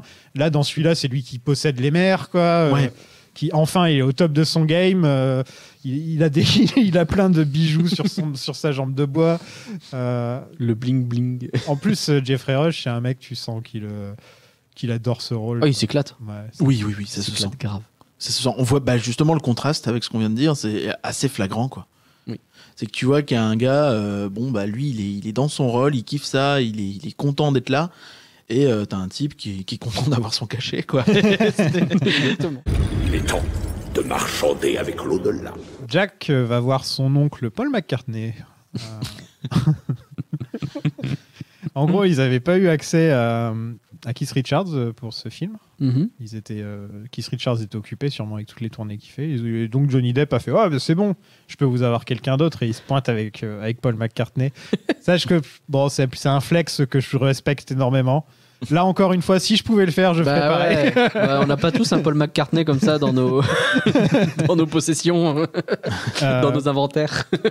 Paul McCartney, pour les deux du fond qui ne sont pas au courant, c'est un Beatle. C'est vrai. Oui. Voilà, on sait jamais. Bien vu. Les Beatles, c'est un groupe des années 60 de Liverpool. Oui. John, Paul, George et Ringo. Et en tout cas, c'est la première apparition de McCartney dans la saga. C'est pas la dernière, puisque dans le chapeau, il y a les Beatles. Si un jour je tombe dessus, d'accord. Je ferai les films des Beatles. Oh, trop bien. 3-4. D'accord. Personne va écouter. D'accord. Des fans de musique qui seront déçus. Barbossa fait équipe avec Salazar. Et là, on a le droit à l'origin story de Jack, avec un sosie de Johnny Depp en CGI. C'était pas encore au top, les effets. Pas fou. Mais en même temps, on ressent quand même le Johnny Depp époque 21 Jump Street, vraiment quand il était jeune, là, quoi. Ouais. C'est dans Freddy aussi qu'il jouait, où il était jeune comme ça. Petit côté, montre-le de dos, et quand il est de face, il faut lui pas faire trop d'expression et ça va passer, tu vois. Ouais. En plus, c'est lui qui se double. Vous savez, bizarre, il a une voix de mec. Le mec qui a de la bouteille, quoi, tu vois, la voix de Johnny Depp. Ça pourrait être 15 ans. À 40 ans, c'est pas la même voix, quoi. Ça pourrait être pire, ça pourrait être un robot. Hein. C'est vrai. Oui, ça comme pourrait dans être une série. Ce n'est pas parce que tu parles. En plus, on apprend comment il a eu le compas et on apprend son nom, c'est l'instant solo du film, donc je réappuie sur les C'est très vrai. Non, mais on n'avait rien demandé. Et là, d'un seul coup, on a une scène comme ça pour nous dire vous voulez voir d'où vient Jack Sparrow, et ça, genre, ok. Bah, ok. Mais fais-nous un film sur le sujet. Et faites-nous un film sur il perd son compas au tout début et il doit trouver ce qu'est la vie sans son compas. Je pense que c'est pas. Je dis pas que c'est un plot incroyable, mais il y a déjà plus de nouveautés et de trucs intelligents à creuser sur le personnage. Il y a des requins en CGI qui, là encore une fois, sont plutôt moches. Hein. Ouais, ils sont pas beaux. Non, c'est quand même triste pour une saga qui, de mon point de vue, a toujours eu techniquement les meilleurs effets spéciaux, quoi. Ah oui, non, ils sont très bons d'habitude. Là, c'est pas bon. La trilogie, c'est excellent. Et bien sûr. Tu les regardes aujourd'hui, tu pourrais croire que c'est des films qui sont sortis il y a 1 an ou 2. Quoi, les hommes crabes et les squelettes, on reste toujours sur le cul 20 ans plus tard, quoi. C'est incroyable. Les hommes crabes. J'ai pensé à South Park à chaque fois. Les hommes crabes ont le goût du crabe, parlent comme les hommes. Les hommes crabes ont le goût du crabe, parlent comme les hommes. Ouais, donc pas très joli. Non. Tu te demandes où est passé le budget. Bah, dans les voyages et puis dans ce qu'il fallait pour alcooliser Johnny Depp pour qu'il puisse jouer correctement son rôle. C'était un petit travail. C'était un petit C'est de l'acteur studio. Un moment drôle dans le film, j'en ai noté qu'un. Ah. Vas-y. C'est quand le crew de Jack, Gibbs, il voit qu'il y a le bateau qui arrive et qu'il se tourne vers Stephen Graham, là, je sais plus comment il s'appelle ce mec, cet acteur, je crois que c'est ça. Et il lui dit, c'est toi qui vas être capitaine maintenant. Oui. Il dit, il est trop heureux et tout. Trop bien, je suis capitaine. Ça y est, trop bien, je suis capitaine. Et là, tu le vois se faire taper, ça coupe et tu le vois se faire taper directement. C'est vrai que ça marche bien, ça. Ça, c'est une bonne vanne. Ça, c'est une bonne vanne. C'est très bon, ça. Jack a 2 doigts d'être pendu, donc ça commence un peu à être lourd. Cette fois, c'est pour un mariage. La scène Osef par excellence. Cette scène, tu la retires du film. Le film fonctionne sans aucun problème. Il y a beaucoup de choses que tu peux, je pense. Oui. Je pense que celle-là, c'est la pire. Mais ouais, c'est vrai. Mais vraiment, Parce que c'est vrai qu'il y a beaucoup d'expositions dans ce film. Il faut suivre les étoiles. Quoi ? Il faut suivre les étoiles. Quoi ? Il faut suivre les étoiles. Ouais. Quoi ? Je pense que tu peux retirer les 40 premières minutes du film. Et en fait, tu peux. En fait, tu ne fais pas. Je retire le film. Et même retire toutes les scènes avec Depp, vois un peu ce que ça donne. Je serais curieux de voir. Ce serait chiant aussi parce que les 2 personnages principaux, ça deviendrait les 2 là. Bah ouais, c'est le problème. Ouais, ce serait pas génial. Hein. C'est le problème. En fait, ils ont jamais su écrire en dehors de Barbossa, en dehors des capitaines, ils ont jamais su écrire des personnages aussi mémorables que Jack Sparrow. Il faut que ce soit des personnages plus en retrait, il faut que ce soit des personnages plus classiques. Plus soit bon dans l'ombre, c'est pas évident. Voilà, et en fait, il n'y a jamais eu un moment où on lui donnait vraiment un personnage que tu te dis quand Jack Sparrow est pas là, on n'est pas en train de se demander il est où Jack Sparrow Ouais, c'est vrai. C'est toujours ça le problème. Dans les scènes où il est pas là, on se dit tiens, il n'y a pas de Jack Sparrow, c'est bizarre. Et si tu mettais un autre bon personnage, et Dieu sait qu'on aime tous Barbossa, mais au final, Barbossa, c'est un pirate classique. Oui. Lui, il semble sorti de l'attraction, tu vois. Exactement. Barbossa, en fait. Et en fait, il manque un personnage peut-être pour contrebalancer Jack Sparrow. À l'époque, t'avais j'ai plus son nom, Davy Jones, quoi. Voilà. Ouais, mais tu vois, c'est les capitaines, c'est les méchants, bien voilà. sûr. Bien sûr, mais ouais. Ouais, après, t'as des personnages à gimmick, quoi. Au-delà de ça. T'as énormément de personnages gags. Hein. Ouais. Mais le pirate, il est rigolo parce qu'il est petit. Ouais. Celui-là, il perd son œil, et puis celui-là, il a un perroquet, et celui-là. Ça manquait de scène entre Barbossa et Jack. Ils nous ont fait attendre 1h20. C'est quand même. Hein. D'ailleurs, c'est le plus court de tous les Pirates des Caraïbes. Pourtant, pas en ressenti. Ouais, non. Pourtant, il dure 2h08, ce qui est le plus court de. D'accord. Tous. Ouais. Il libère le Black Pearl et j'ai une petite question. Je croyais que son crew était encore à l'intérieur. Faut croire que non. Moi, j'ai pas suivi. Moi, je pensais que justement le mec avec son œil et l'autre là, ils étaient sur le bateau en fait. C'est pour ça qu'on les voyait pas. Juste, ils sont plus là. Oui, non, j'ai pas compris. Mais pourquoi ils sont plus là? C'est les stars. Oui, d'ailleurs. C'est vrai qu'ils manquent, je trouve. Non, mais c'est vrai. C'est vrai que tu te demandes où ils sont. Bah ouais. Et donc, c'est rigolo parce que le 5 fait revenir des gens qui étaient plus dans le 4. Et à l'inverse, des gens qui étaient dans le 4, qui étaient les seuls qui restaient, sont plus là dans le 5. C'est vrai que Penelope Cruz ne revient pas, alors qu'il y avait quand même une fin ouverte pour elle. C'est vraiment très dommage pour le coup, parce que pour le coup, Angelica, je la trouvais intéressante. Ouais, t'aimais bien Angelica. J'aime pas le 4, vraiment, clairement. Mais l'idée d'Angelica, en plus, elle a une musique un peu sympa avec elle. En plus, Penelope Cruz. Ouais, voilà. Non, j'ai seulement dit putative. C'est comme ma maman, sauf qu'elle ne criait pas sur les toits, c'est tout. Alors votre mère avait un penchant pour la science? Elle penchait plutôt, disons, dans le sens horizontal. Donc Barbossa est le père de Karina. Ça sort de nulle part. C'est terrible. Genre, hey, tu voulais un petit plot twist, tiens. Ok, d'accord. Ouais, mais tu comprends, sa mère, elle est morte, du coup... C'est forcément lui, c'est forcément elle. Ça doit être lui, bien sûr. C'est un homme. Bah voilà. Elle, c'est une fille. Bah du coup, c'est bon. Ça colle ou pas? Merde. Au niveau de l'âge. Mais je pense que ça dit beaucoup de la difficulté qu'ils ont eu à étendre leur univers. Tu sais, c'est ce fameux univers où tout le monde est en lien avec tout le monde. Tous les méchants, ils en ont après Jack Sparrow. Tout le monde connaît Jack Sparrow. Ils vont tous à Tatooine. Les deux, c'est ça. C'est exactement ça. C'est genre les deux héros, c'est le fils de Will Turner et la fille de Barbossa. Tu sais, t'as pas il manque une Ray from Nowhere. qui n'existe pas. Bref. Pourtant, on est quand même sur les mers, quoi. Bah ouais. Mais oui, il y aurait vraiment. Et c'est un peu bête, hein, mais dans le 3, t'avais un petit peu de ça. Dans le 3, t'avais un côté où tu voyais des gens qui venaient de plus loin. Mais la trilogie originale, elle s'expand petit à petit. Ouais. Tu tapes d'abord autour des personnages principaux, après t'as ce truc avec les Anglais, et à la fin, comme tu dis, t'as tous les bateaux différents qui viennent du monde entier, quoi. C'est ça, et pourquoi pas avoir creusé dans cette direction aussi, quoi. Enfin, essayer d'étendre le truc de manière un peu... Là, tu resserres comme jamais on a été resserré, quoi. En fait, ouais, ils ont fait un peu des stand-alone, et surtout le 4 qui est comme ça. Le 4, tu peux le virer complètement, il n'y a absolument aucune différence. Tout à fait. Là, après avoir... Au moins, le 5, ça te donne une sorte de... ça te donne la fin de Will. Ça te permet à Will d'avoir sa fin, t'as la fin de Barbossa. Ouais. Alors que là, le 4 ne sert absolument à rien. Bah non. Mais non, le 5 il te fait même la continuité normalement avec le retour de Davy Jones, même si bon, a priori on l'aura pas, mais... Enfin, il s'insère, quoi, l'autre non. Jack se bat contre une figure de proue. Là encore, c'est moche. Oui. C'est compliqué. Voilà. C'est fou, on avait tonnes de trucs à dire quand on avait fait David Jones, là. Bah oui.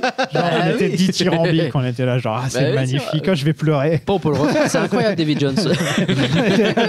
Oh putain, jamais vu un truc aussi beau de toute ma vie. Et là, on est là, genre, ouais, donc... Les frissons la première fois qu'il apparaît au cinéma, David Jones, c'est incroyable. Alors que là, t'as des frissons, mais c'est pas les mêmes. Mais c'est fou. mais tu te rends compte de la différence, de la différence d'idées et de. En fait, je trouve que la trilogie originale de Pirates des Caraïbes a cette tendance à aller très loin, très vite. Presque trop vite, parce que derrière, en fait, quand ils relancent des trucs, ils sont obligés de trouver des événements, des déclencheurs qui ont le même impact et la même ampleur que ce que tu avais dans la trilogie originale. Mais dans la trilogie originale, t'as presque une guerre mondiale, t'as le héros qui est mort, tu ressuscites, t'as le Kraken, t'as une déesse, en fait, c'est ce que je disais quand on a fait la trilogie, c'est ils ont tout mis. Bah oui. Ils ont tout mis. Mais cette toutes les idées que tu pouvais avoir avec des pirates, ils ont tout mis dans ces 3 films. Et donc, il n'y a plus aucun film de pirates qui pourrait être fait après celui-là. Bah, c'est un peu ça, quoi. C'est difficile. Ils se sont dit, vas-y, on en fait 2. Bah non. Non, mais ça rapporte tellement d'argent. Eh oui. Vous croyez que ça ramène des gens au parc ? Non. Des gens qui se sont dit, j'ai bien aimé Pirates des Caraïbes, tiens, je vais aller voir l'attraction. Tu dis non de manière sûr de lui en train de voir sa tasse. Il a vraiment fait le nom. Absolument pas. Big drop presque. Hein. Non, parce que je pense qu'en fait l'attraction en elle-même a toujours été un élément clé. Ouais. Et derrière, quand ils ont fait, à Paris, ils l'ont fait extrêmement tard. Le fait de la mettre à jour en 2017 pour les 25 ans. Et la sortie de celui-là. Ça quelle chance bien. Et finalement non, parce qu'ils ont pas, même eux n'ont pas fait une communication très très étendue et très grand public sur ça. Ils en ont parlé aux gens, à nous, mais ils en ont pas, ils ont pas cherché à le vendre très très fort comme. De fait, les gens savent. Enfin, je veux dire, quand tu parles de Disneyland Paris à quelqu'un qui connaît très peu le parc, il y a quand même 3-4 trucs qui sont assez certains. Space Mountain, la maison des poupées et les pirates, tu vois, ça fait partie des quelques trucs, le train de la ligne, tu vois, t'as quelques trucs comme ça qui sont ancrés dans l'imaginaire de toute façon. Donc, en fait, là où c'est plus intéressant, c'est que c'est en Chine. C'est en Chine où effectivement. Il paraît qu'ils ont fait un vrai truc original. Et surtout basé sur l'attraction en fait, sur les films. Donc ils ont fait une attraction basée sur les films qui est basée sur l'attraction, c'est incroyable. Mais l'attraction est folle et il y a une vraie volonté, souvent considérée comme une des 2-3 meilleures au monde.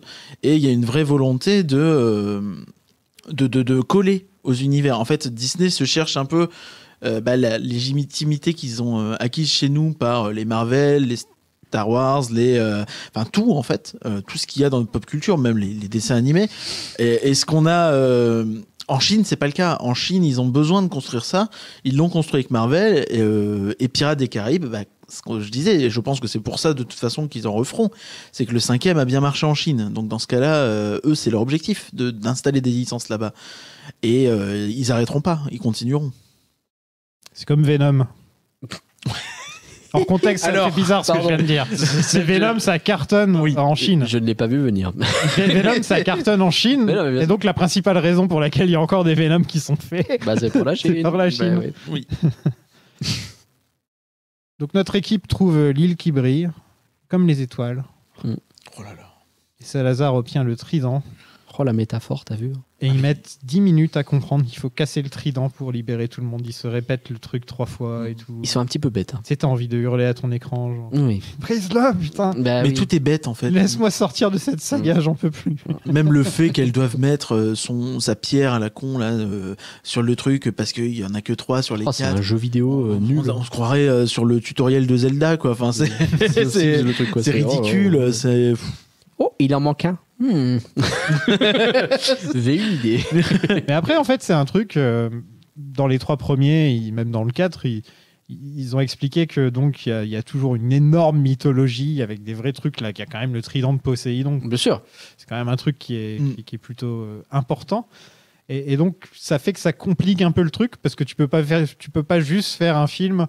C'est des pirates qui cherchent un trésor. Tu vois, oui, c'est vrai. Tu peux pas juste te dire, on va faire un film de pirates, une étude de personnages. Oui, bah non.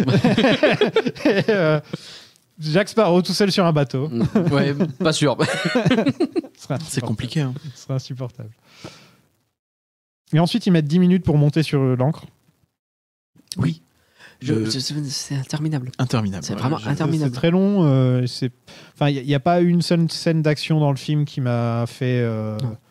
Il y en a aucune qui vient en tête là comme ça. Bah, t'as la scène de la banque qui est marquante pour le principe, mais elle est pas c'est Fast and Furious quoi. Oui, c'est ça, mais c'est pas. Il y a une scène dans Fast and Furious, le 5, où ils ont un coffre. Et avec leur voiture, ils le traînent dans la ville. Bah du coup, c'est ça. Voilà, c'est très certainement la scène des Fast and Furious la plus connue. Et là, en la revoyant, j'ai fait ah ouais, ils se sont pas fait chier, ils ont fait Fast and Furious, mais à l'époque des pirates, quoi. Bah, c'est ça. Oui. Ça, vraiment, je pense que tu réfléchis à chaque film de la trilogie. Tu trouves il y a au moins une scène. Enfin, ah oui. Bah, le 2, c'est une évidence. Le premier aussi. Enfin, tous. Ouais, tous. Les... c'est évident. Barbossa se sacrifie pour tuer Salazar. Le seul personnage qui avait un arc dans toute cette saga. Et ça y est, il est mort, merde. Après, il est déjà mort, donc bon. Après, tu vois, ce qui est sympa dans le film, c'est qu'il a atteint son apogée et il meurt. Il reste plus grand chose à faire avec, hein, de toute façon. Oui, c'était pas obligé de lui ramener une gamine sur les bras. Non, c'est forcé, ça. C'est super forcé, ça. Complètement. Tu te dis, ça n'a aucun intérêt. En fait, je sais pas, je trouve pas que Barbossa fonctionne en tant qu'être libre. Oui. Oui. Il a pas de famille, il a pas de femme, c'est un mec comme ça. Jack Sparrow, pareil, sauf que Jack Sparrow, c'est plus genre il couche avec tout ce qui bouge, donc il y a encore ce côté-là.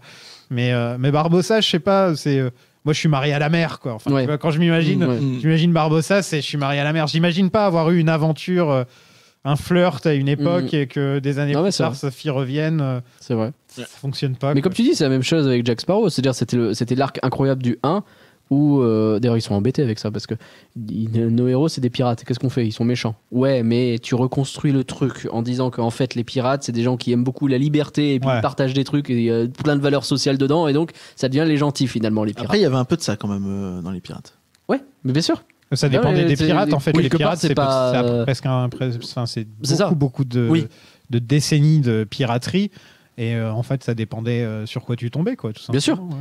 Et du coup, t'avais ce truc où à la fin du 1, tu sais, il repart sur son bateau, il est libre, tu vois, et c'est stylé. C'est ça, ouais. Et très bien, mais et derrière, tu lui mets des enjeux, des machins. Là, tu perds un peu ça, quoi. T'es plus du tout là-dedans. J'ai pas l'impression qu'il veuille. Je sais pas ce qu'il veut, en fait. Et c'est la 3e fois en 5 films qu'on a cette fin où dans le Black Pearl et il se barre, quoi. Ouais, c'est oui. Bah oui. Je crois que c'est 3e fois, hein, si je me trompe pas. Dans le 1, dans le 2 et dans celui-là. Ce truc où à chaque fois, il revient en arrière au début du film et tu fais, il faut qu'il retrouve son bateau et qu'il retrouve son équipage et son machin. Les gars, on l'a déjà vu, quoi. Ouais. C'est dommage de jamais rien clôturer, tu vois. Enfin, t'as Gibbs qui lui dit au début du film, quand il fait que de la merde, là, il lui dit tu as vu le bout de ton horizon. Et j'aurais aimé, tu vois, qu'on ait un peu cette réflexion de se dire, bon, bah, tu vois, le mec, il a fait son voyage et il s'arrête, tu vois, l'Odyssée, quoi. C'est dommage de pas essayer de construire quelque chose et de rester toujours dans ce limbo depuis 4 films, finalement. Parce que ça, pour le coup, c'était déjà le cas un peu dans la trilogie, je trouve, où le Sparrow, il évolue, mais pas trop. Oui. Tu as l'air en pleine forme. Tu boites vraiment comme un jeune homme. Est-ce que ta jambe a repoussé? On a enfin le droit de revoir Will et Elizabeth ensemble. C'est plus une pirate, Maintenant, elle est habillée en lady, donc on a complètement détruit son personnage. Tout à fait. Je trouve ça très triste. Bah oui. Elle détestait être en corset, tu la vois arriver en corset. Bah oui, parce que il faut une fin de conte de fées. Mais c'est Le vraiment prince, il dommage. revient Là, enfin, donc voilà, avec sa ils l'ont princesse. transformé en princesse Disney. Mais complètement, quoi, ouais. complètement. Et Alors que c'était quand même la reine le roi des pirates dans le 3. Elle est roi des pirates, Ouais. elle est hyper stylée. Non, bah écoute, maintenant elle s'est rangée, elle a un gosse, il faut s'en Ils expliquent occuper. pas du tout. Non. non, Il y a pas de background, juste Will, il s'est barré de la maison parce qu'il veut chercher après papa. Henry. Henry, pardon, le Will Junior. Et donc il cherche Will, après il a le papa. droit d'apparaître que tous les 10 ans. C'est ça. Donc, tous les 10 ans, il lui fait un gosse en fait. C'est donc à un bout d'un moment, c'est chiant. Et en plus, ils ont pas trop vieilli eux non plus. Enfin, tu comprends pas. Non, ils ont l'air ces deux acteurs qui encore aujourd'hui. Je pense que c'est vraiment Keira Knightley et Orlando Bloom, c'est les pires acteurs si tu veux les faire paraître vieux. Ah bah oui. C'est vraiment les pires acteurs. Ça marche pas. Hein, ils ont l'air trop jeunes. Et c'est terrible parce que tu te dis, en plus, c'était un petit peu la promesse du film. C'est, ils reviennent. Bah ouais, ils reviennent à la fin. Bon, cool. Et tout ça n'a rien à voir avec le film qu'on vient de voir. Non. La fin du film, c'est sur deux personnages qui ne sont que. Will n'est que dans 2 scènes du film. Oui, il est dans l'intro. Elisabeth n'apparaît pas. Les gens si tu prends le film comme ça, sans hors contexte, si t'as pas vu les 3 premiers et que tu te décides de regarder celui-là, bon, déjà, t'es un peu con. Un peu. Mais. Imagine, tu regardes ce film, mais c'est qui celle-là? Bah oui. Il y a Keira Knightley dans ce film. Non, mais, et vraiment, Will, il est là, genre le scène d'intro, scène de conclusion. Entre les deux, il n'est plus là, ce n'est plus. Et il vient au incroyable. Geek 23 pour faire je vais revenir, les gars. Mais c'est ça, mais il prend son chèque, revenu, il prend de son quoi chèque. tu parles, quoi. Tu vois tellement plus son père dans le deuxième que lui dans celui-là, quoi. Je vais en parler beaucoup dans Orlando Bloom, maintenant que j'y pense. Parce qu'il y a le Hobbit aussi. C'est vrai qu'il y a le Hobbit. Ouais. Incroyable, le Hobbit. Courage. Il faudrait que j'ai un bouton juste pour le Hobbit. Ouais, je pense que ça se justifierait. Jack est donc de nouveau capitaine du Black Pearl. Ah, il a la même fin que d'habitude. Cool. Voilà. Bon. On a une scène post-credits. Ouais, pour teaser un 6 qui n'arrivera pas du coup. C'est con, c'était un peu enthousiasmant, moi, revoir un petit peu David Jones qui veut se venger. Parce que, puisqu'ils n'arrivent pas à tourner la page, refaites-moi une suite de David Jones avec les autres. Je comprends pas pourquoi il serait là. Je pige absolument pas parce que pour moi. Ça n'a aucun sens. Il est mort et c'est pas parce que tu libères toutes les malédictions de l'océan qu'il revient, mais. C'est peut-être pour ça, ouais. Je sais pas. Pour moi, ça pas compris. Bon, mais ils trouveront une explication. Non, ils vont pas le faire, c'est vrai. Et pourquoi il laisse une petite flaque et que l'autre il le voit en rêve et que juste là il a mis une petite flaque. Bon, j'ai rien compris. Mais j'ai un peu enthousiasmé en mode je suis intrigué. Et puis en vrai, non, ils le feront jamais. Moi aussi, quand je vois Orlando Bloom, je laisse une petite flaque. Ça se comprend. Ouais, non, c'est très bizarre. Et ainsi se termine la saga Pirates des Caraïbes en attendant que Margot Robbie essaie de sauver tout ça. Est-ce que vous avez des attentes vis-à-vis de ça? Un reboot. C'est vraiment. Ah oui, moi je pense que ce sera un reboot. Mais genre pas. J'espère qu'elle sera pas comme Jack Sparrow, genre bourré. Non, je pense pas. Un nouveau truc quoi. Vous avez un bel J'espère qu'elle sera pas comme Harley Quinn non plus, parce que Harley Quinn c'est Harley Quinn. J'ai pas envie qu'elle fasse la même chose avec Pirates, quoi. Donc je me dis. Après, c'est Margot Robbie, elle a du talent, elle est drôle. Elle peut faire plein de choses. Là, elle va jouer Barbie, je suis sûr qu'elle va nous faire rire dans Barbie. C'est vrai. Donc, de toutes les actrices qu'ils auraient pu prendre, Margot Robbie, c'est un très bon choix. Je trouve aussi. Et en soi, on peut broder beaucoup de choses sur l'univers des pirates. Je pense qu'il y a beaucoup de choses à dire. Il faut vouloir peut-être s'attarder davantage sur les personnages. Là où ces films-là se sont plus attardés sur les péripéties et les événements et ont un peu oublié parfois les personnages. Je pense qu'il y a vraiment matière à faire quelque chose et à faire voyager aussi peut-être. C'est bête, hein, mais la licence s'appelle Pirates des Caraïbes. Ils sont pas obligés non plus de rester toute leur vie aux Caraïbes. Ils vont déjà à Londres. Donc pourquoi pas aller dans les mers de Chine où tu as eu pas mal de piraterie aussi, ou se rapprocher de l'Afrique. Je pense que ça pourrait être intéressant en fait. Même s'ils gardent ce terreau-là, de chercher un petit peu à étendre le truc et à faire plus, quoi. Il y a moyen, il y a des choses à dire. Il faut juste un peu prendre du recul. Ça, c'est nécessaire, c'est de vraiment prendre du recul. Et donc, pour moi, de se séparer de Depp, pour moi, c'était important. Il y a 2 films, en fait. Oui. C'est pas contre... rien à voir avec toutes les affaires ou quoi. Enfin si, mais pas que. Je veux dire, c'est que... il fallait tourner la page et il fallait construire quelque chose de nouveau. Et ils ont raté l'occasion. Peut-être réfléchir directement la suite de la trilogie en une deuxième trilogie ou en plusieurs films d'un coup. Mais pas être un peu comme ça, on sait pas, oui, non, Faut trancher. On va voir ce que ça donne. Trancher. Ils ont trop tergiversé. Je pense qu'il faut briser le moule. Il faut faire un film sur elle. Et en gros, on se concentre sur ses débuts de pirate jusqu'à peut-être il se passe un élément déclencheur et le troisième acte, c'est elle qui... Tu vois, ça pourrait être un film où c'est quelqu'un qui devient pirate, tu vois. Et pourquoi pas, ouais. Ça changerait un petit peu plutôt que d'avoir toujours 3 personnages, le méchant capitaine, à la fin il y a la bagarre, il y a cap et épée. Enfin, je pense qu'il y a moyen de faire d'autres trucs, d'essayer peut-être de sortir un peu de ce truc-là. Par contre, oui, c'est clair que rester dans le fantastique, c'est important, ça reste Pirates des Caraïbes, donc il faut quand même qu'il y ait des trucs dans ce genre. Mais je sais pas, peut-être se concentrer beaucoup plus sur le crew, par exemple, tu vois, faire un truc, un vrai film où par exemple, tu suis le bateau pendant tout le film, tu vois, limite, tu vas pas sur Terre, t'es vraiment que sur le bateau pendant tout le film. Essayer de faire un truc qui clash avec Verbinski, en fait. De ne pas essayer de recoller totalement à ce que Verbinski faisait, parce que ça a pas marché, là. En 2 films, ils ont essayé de le faire de manière différente, ça a pas marché du tout. On se rend bien compte qu'il y a toujours eu une appétence pour les pirates dans le jeu vidéo, avec Sea of Thieves, avec le Assassin's Creed, avec les trucs comme ça. T'as énormément de choses qui se passent. Les gens ont envie de vivre juste des aventures dans un bateau, de voir un peu des gens qui... Monkey Island, quoi. Ouais, il y a plein de choses à faire. Donc je m'inquiète pas, en fait. Et avec toujours cette dualité qui est hyper intéressante à explorer, le pirate, c'est un héros. Il tue, il est pas gentil, mais en même temps, on a envie que ce soit un héros. Et comment tu joues de ça, quoi. Il y a énormément de choses. Et en plus, tu dis ça effectivement, mais c'est la licence pirate. Je pense que tu demandes rien d'autre. Tu demandes à 80-90% des gens qu'est-ce que ça vous évoque, les pirates, dans de la fiction. Tu penses à Pirates des Caraïbes. Tout le reste est loin derrière. Peut-être un peu d'Assassin's Creed sur les bords et encore. Ouais. Je pense que c'est loin derrière malgré tout. C'est comme tu penses, dis-moi, un truc de fantasy. Tu vas penser Seigneur des Anneaux. Oui, bien sûr. Tout à fait. Cyberpunk, tu penses Matrix. Tu vois, il y a certains trucs où tu peux pas faire. Ces films-là ont tellement défini leur genre que c'est très difficile de faire autre chose. C'est très difficile pour un film de fantasy d'exister après le Seigneur des Anneaux, et c'est quasiment impossible pour un film de piraterie, ne serait-ce que d'être lancé, quoi. Ne serait-ce que d'être en pré-production. De nos jours, c'est genre, ça coûte trop cher, on l'en fera pas. Il y a Pirates des Caraïbes de toute façon. C'est ça. Donc c'est fini, c'est genre il y a des films qui ont complètement empêché d'autres films d'exister, en fait, juste parce qu'ils existent. Ouais. Tout à fait. Je propose qu'on fasse un petit truc qu'on fait à la fin de chaque saga, le bilan. Bah ouais. On fait le bilan. André m'a laissé entendre tout à l'heure que vous avez quelques problèmes pour terminer le film et pour acheter la pellicule. C'est juste que nous avons... Eh bien, il va de soi que je suis prêt à partager mon pécule. Hein. Merci. Je serai ravi.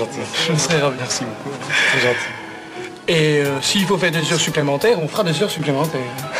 Mais là, ça ne sera plus un film qu'on fera, c'est une saga. Allez, on lève notre verre à la vie. Allez, de bon cœur. Qu'est-ce que vous prenez, un blanc, un rouge? Quel est le pire film de la saga? Oh, le 4 quand même. Ouais, le 5.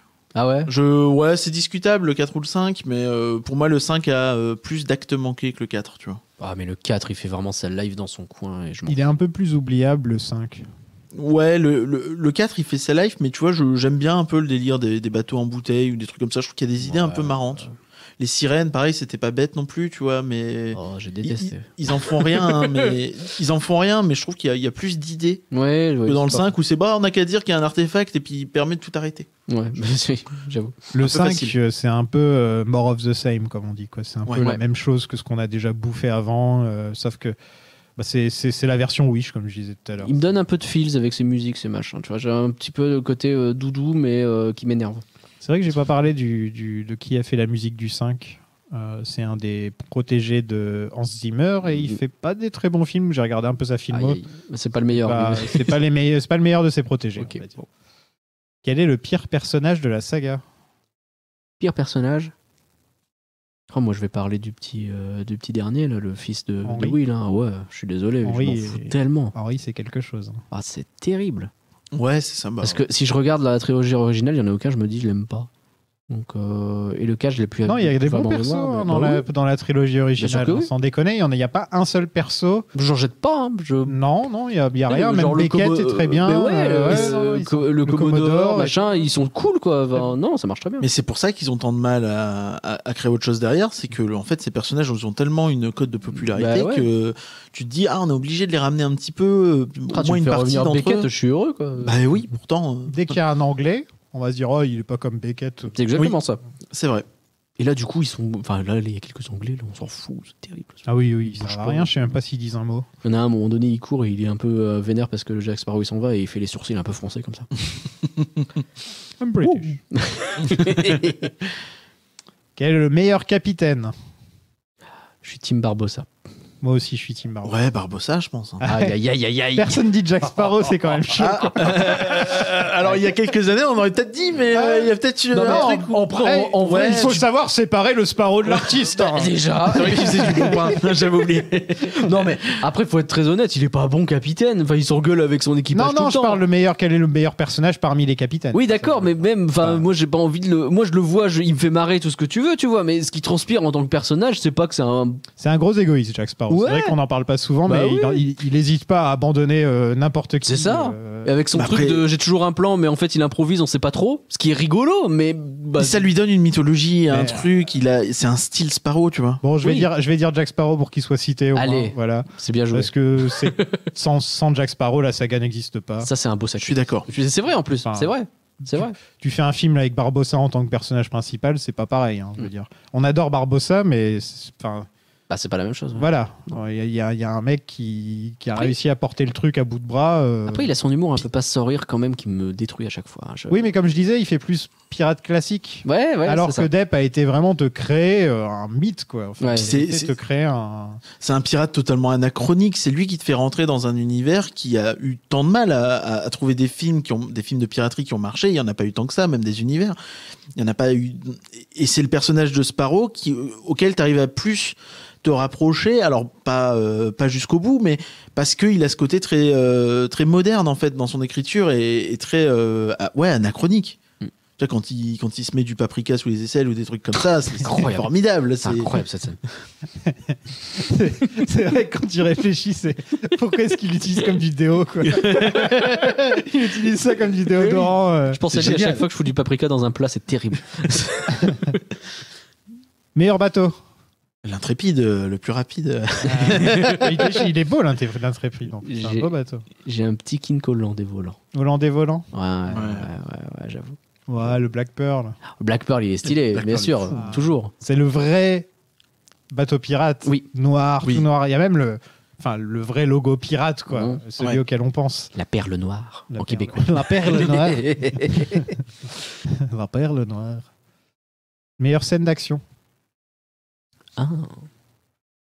Moi, c'est la roue. Je sais pas pourquoi j'adore la roue. Je pense que c'est tout à fait légitime. Je sais pas Parce que pourquoi c'est j'adore vraiment la roue. très très légitime. Les gens qui écoutent le podcast, ils ont dû se dire ça fait 5 épisodes qui nous emmerdent avec ça. Ah, je trouve que t'as la course-poursuite au début du 2 qui est assez géniale. Ah, c'est vrai. Un peu bizarre, mais je trouve que c'est justement, elle réussit bien l'équilibre qui est une des forces de la saga, de manier l'action et l'humour en même temps sans que. Alors, et ça marche quand même, quoi. Enfin, c'est pas ridicule. Enfin, c'est ridicule, mais ça reste crédible sans être crédible. Oui. Et c'est très drôle. Oui. C'est un truc que Verbinski sait très bien faire. Il mélange l'action et l'humour, mais à un Ouais. point où t'es en train de t'en prendre plein la tronche et d'un seul coup, il y a un petit break pour faire une blague. Et c'est pas une blague Non. marvelienne. Non. Ouais. Genre, oh, t'as vu ce qui est en train de se passer? C'est pas un one-liner, non. C'est pas du désamorçage comme Marvel le fait. Ouais. Marvel, c'est toujours prendre du recul sur la blague. C'est ça. C'est-à-dire, on est en train... Ah, regarde, Thor, il a un marteau. C'est vraiment ce genre de Mais truc. non, mais bien sûr. Et en plus, c'est dans les dialogues, etc. Mais il y a un super côté Buster Keaton dans le cinéma de Verbinski, quoi. Enfin, je trouve qu'il y a un vrai cinéma Keaton, vrai cinéma Charlie Chaplin, où c'est visuel, quoi. C'est des gags visuels et c'est de l'humour universel. Oui, Tu vois, du coup, ça fait de l'idée de cinéma derrière. Enfin, c'est ça qui est stylé aussi. Non, moi je dirais. Alors, il y en a une qui me frustre énormément, c'est la fin du 3, parce que s'il n'y avait pas ces dizaines de bateaux qui se regardent sans s'affronter jamais, C'est vrai que je pense que ce serait encore mieux, parce que tu sais, il manque ce truc, il y a cette bataille dans le bateau qui est trop bien, et tu sais, en arrière-plan, je voudrais voir des bateaux qui sont en train d'être détruits les uns. Bon, bref. Mais- Pour parler du Seigneur des Anneaux, c'est comme si quand ils vont devant les portes du Mordor avec toute son armée, ils se regardent et ils font rien. Et finalement, tu sais, t'as juste Legolas et un orc qui se tapent. Bah, enfin, et il y a rien d'autre. Bon, non, moi je vais dire la course poursuite en bateau du 1. Tu sais, quand le Pearl est en train de rattraper le bateau et qu'il leur jette des fourchettes dans les canons, etc. Génial. Je pense que c'est la meilleure scène de bataille maritime du cinéma. Ouais. Elle est incroyablement mise en scène, incroyablement. On comprend ce qui se passe tout le temps, on comprend l'action. Et il se passe plein de trucs. Moi, j'adore. Moi, je trouve que c'est Waterworld qui a la meilleure scène. J'avoue, Waterworld, c'est bien aussi. Ouais, ok. J'ai vu il y a très longtemps, j'avais oublié, pardon. Est-ce que vous voulez qu'on dise quel est le meilleur film et le pire film? Est-ce que vous voulez qu'on les classe? On peut les classer. On peut les classer. On peut les classer. Bon, on va commencer par le dernier, donc. Le plus mauvais. Moi, je dis le 4. Ouais, le 4, le 5. Le 4, le 5, ça se joue entre ces deux-là, je pense. C'est difficile. Non, mais comme tu disais, il y a peut-être plus d'idées dans le 5, dans le 4. Mais pour moi, les deux sont. Enfin, ça pourrait être ex aequo, les deux, ça me dérangerait pas, quoi. Oui, je pense que c'est bien. Ils pêchent de deux manières différentes. Oui, c'est ça. Ouais, je trouve. Donc... On est d'accord. Bon, on va passer tout de suite à la trilogie. Comment on la classe, la trilogie? Alors, la trilogie, lequel je mettrais en premier? Ton préféré? Alors, on va commencer par le pire. Donc, le 3. Le pire, le 3? Ouais. Je le trouve un peu trop long. Aussi. Beaucoup trop long. Il est dur à Tu sais qu'il dure presque 3 heures, ce film. Il dure presque 3 heures. C'est pas possible, c'est un film sur des pirates avec Johnny Depp. Il faut pas déconner. C'est très long. C'est très très long. Après, le 2, il y a ce côté où le scénario, même quand j'essaye très fort, j'y arrive pas. Ce moment où ils sont sur un îlot et où il y en a deux qui échangent de camp, ça me dépasse un petit peu. Je suis là en mode, mais en fait, vous vous en foutez tous de ce qui se passe. Mais c'est génial. Mais c'est rigolo, ça fonctionne. Il y a un petit côté, tu sais, tes chats, t'as pas le droit de retoucher ton père. Oui, un peu, ouais. Mais vraiment, Disney, comme si chacun est tellement là pour son truc personnel et se trahit tellement tous les uns les autres qu'on ne pige plus rien à qui est là pourquoi. Et à la fin, comme par magie, ça fonctionne. Je trouve qu'il y a un côté Monty Python presque dans la façon c'est fait. C'est totalement absurde. Les règles, tu les jettes.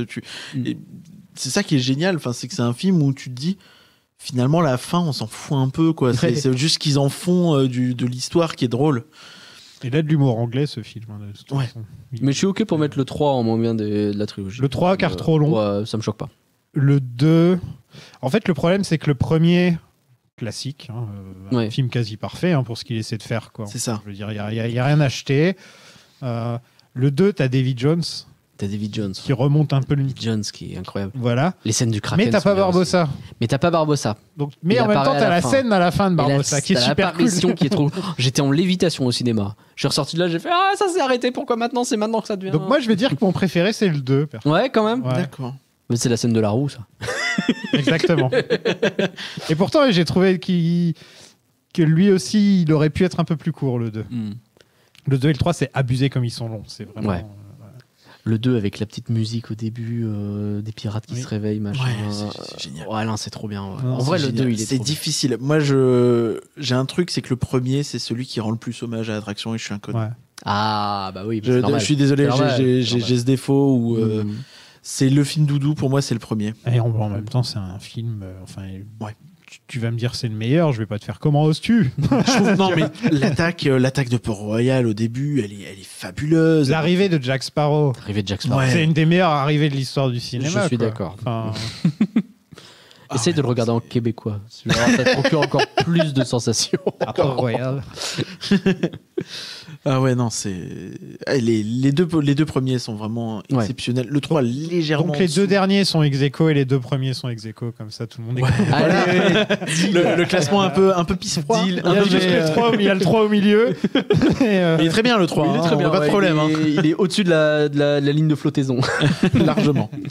Les morts nous pourchassent et vous ne faites rien. Quoi, rien? C'est ça que t'appelles rien? Vous êtes ivre et vous dormez. Exactement ce que je voulais dire. J'arrive à faire deux choses en même temps. Merci beaucoup de m'avoir rejoint pour parler de ce dernier Pirate des Caraïbes. On peut vous retrouver où? Avec plaisir, merci à toi. On peut nous retrouver. Je fais Flan, tu fais rien que d'y penser ? Ouais, vas-y. Allez, faut l'animer, le Flan. podcast Flan, où est-ce que on parle de un film d'animation à chaque podcast et on dit si c'est du flan, c'est-à-dire que c'est pas bien, ou si c'est pas du flan, ça veut dire que c'est bien. Ah, je Avec croyais Pauline. que Flan c'était bien, moi. Non, c'est l'inverse. La dernière fois, j'ai dû dire une connerie. Alors. Non, je crois qu'on s'est mis d'accord avant et que ça va. Si vous réécoutez, toi, c'était sur Spider-Man New C'est bon, le Generation. C'est très bien le flan. J'aime beaucoup le flan. Avec Pauline, bien sûr, et c'est trop bien de faire Ouais, ça. moi j'étais venu pour parler des 10 ans de Marvel. C'est ça. Ouais. Sur Rien que d'y penser, du coup, l'autre podcast, Voilà, transition. ER au bout, ER au bout, si jamais vous avez des lacunes en orthographe. Un peu passif. C'est bien de juger les gens.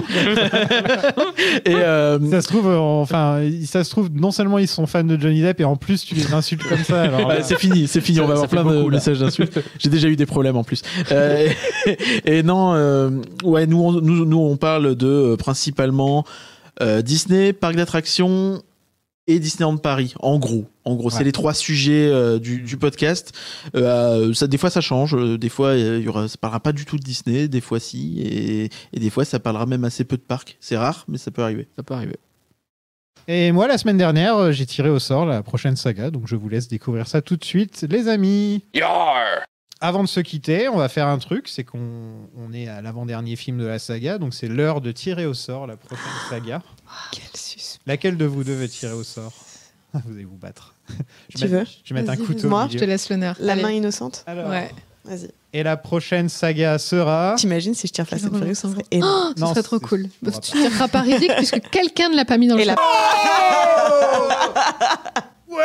J'avais dit que j'avais la meilleure main. La pré-shot au début. En plus, c'est marrant, c'est que j'ai posté une image du parrain sur Twitter aujourd'hui. Mais voilà, c'est le parrain. Oh. Incroyable. Et Bon bah ouais. voilà. Et Moi c'est j'aime pas- pour les vampires c'est- qui brillent. C'est peut-être la meilleure saga de tous les temps. Après Fast and Furious, bien Après sûr. Fast and Furious. Oui, Bah, bien sûr. Bien sûr. Il y a énormément de choses à dire. D'ailleurs, Scorsese a dit mon film préféré, c'est Fast and Furious. je vais pouvoir me pencher sur le Parrain 3, qui a une nouvelle version qui est sortie et tout. Il y aura des choses à dire à ce niveau-là. Il y a la série aussi, Oui, il y a la sur la série. production du parrain, qui Ouais, apparemment est très très bien d'ailleurs. Regarde. Oui. Donc ouais, le parrain. Ah, trop content. I believe in America. Merci beaucoup d'avoir suivi cet épisode et d'avoir suivi la saga Pirates des Caraïbes. C'était très sympa de faire ça avec des invités super drôles. On s'est bien marré. C'était très intéressant. On a parlé de plein de trucs. On a parlé d'attractions, on a parlé d'effets spéciaux, on a parlé de certains sujets qu'on aurait préféré éviter. Et d'ailleurs, j'espère n'avoir froissé personne aujourd'hui en sortant quelques informations par-ci par-là sur le sujet. Je vais pas développer ça encore plus. Comme vous pouvez l'entendre, je suis super content de parler du parrain pour la prochaine saga. Par contre, j'ai un track pas possible parce que pour moi, c'est une montagne et je sais pas comment l'aborder. Et je sais pas qui inviter et je sais pas vraiment... Est-ce que vous connaissez des gens qui ont écrit sur le parrain ou écrit sur Coppola ou écrit sur ce genre de sujet ? Si c'est le cas, n'hésitez pas à me faire signe.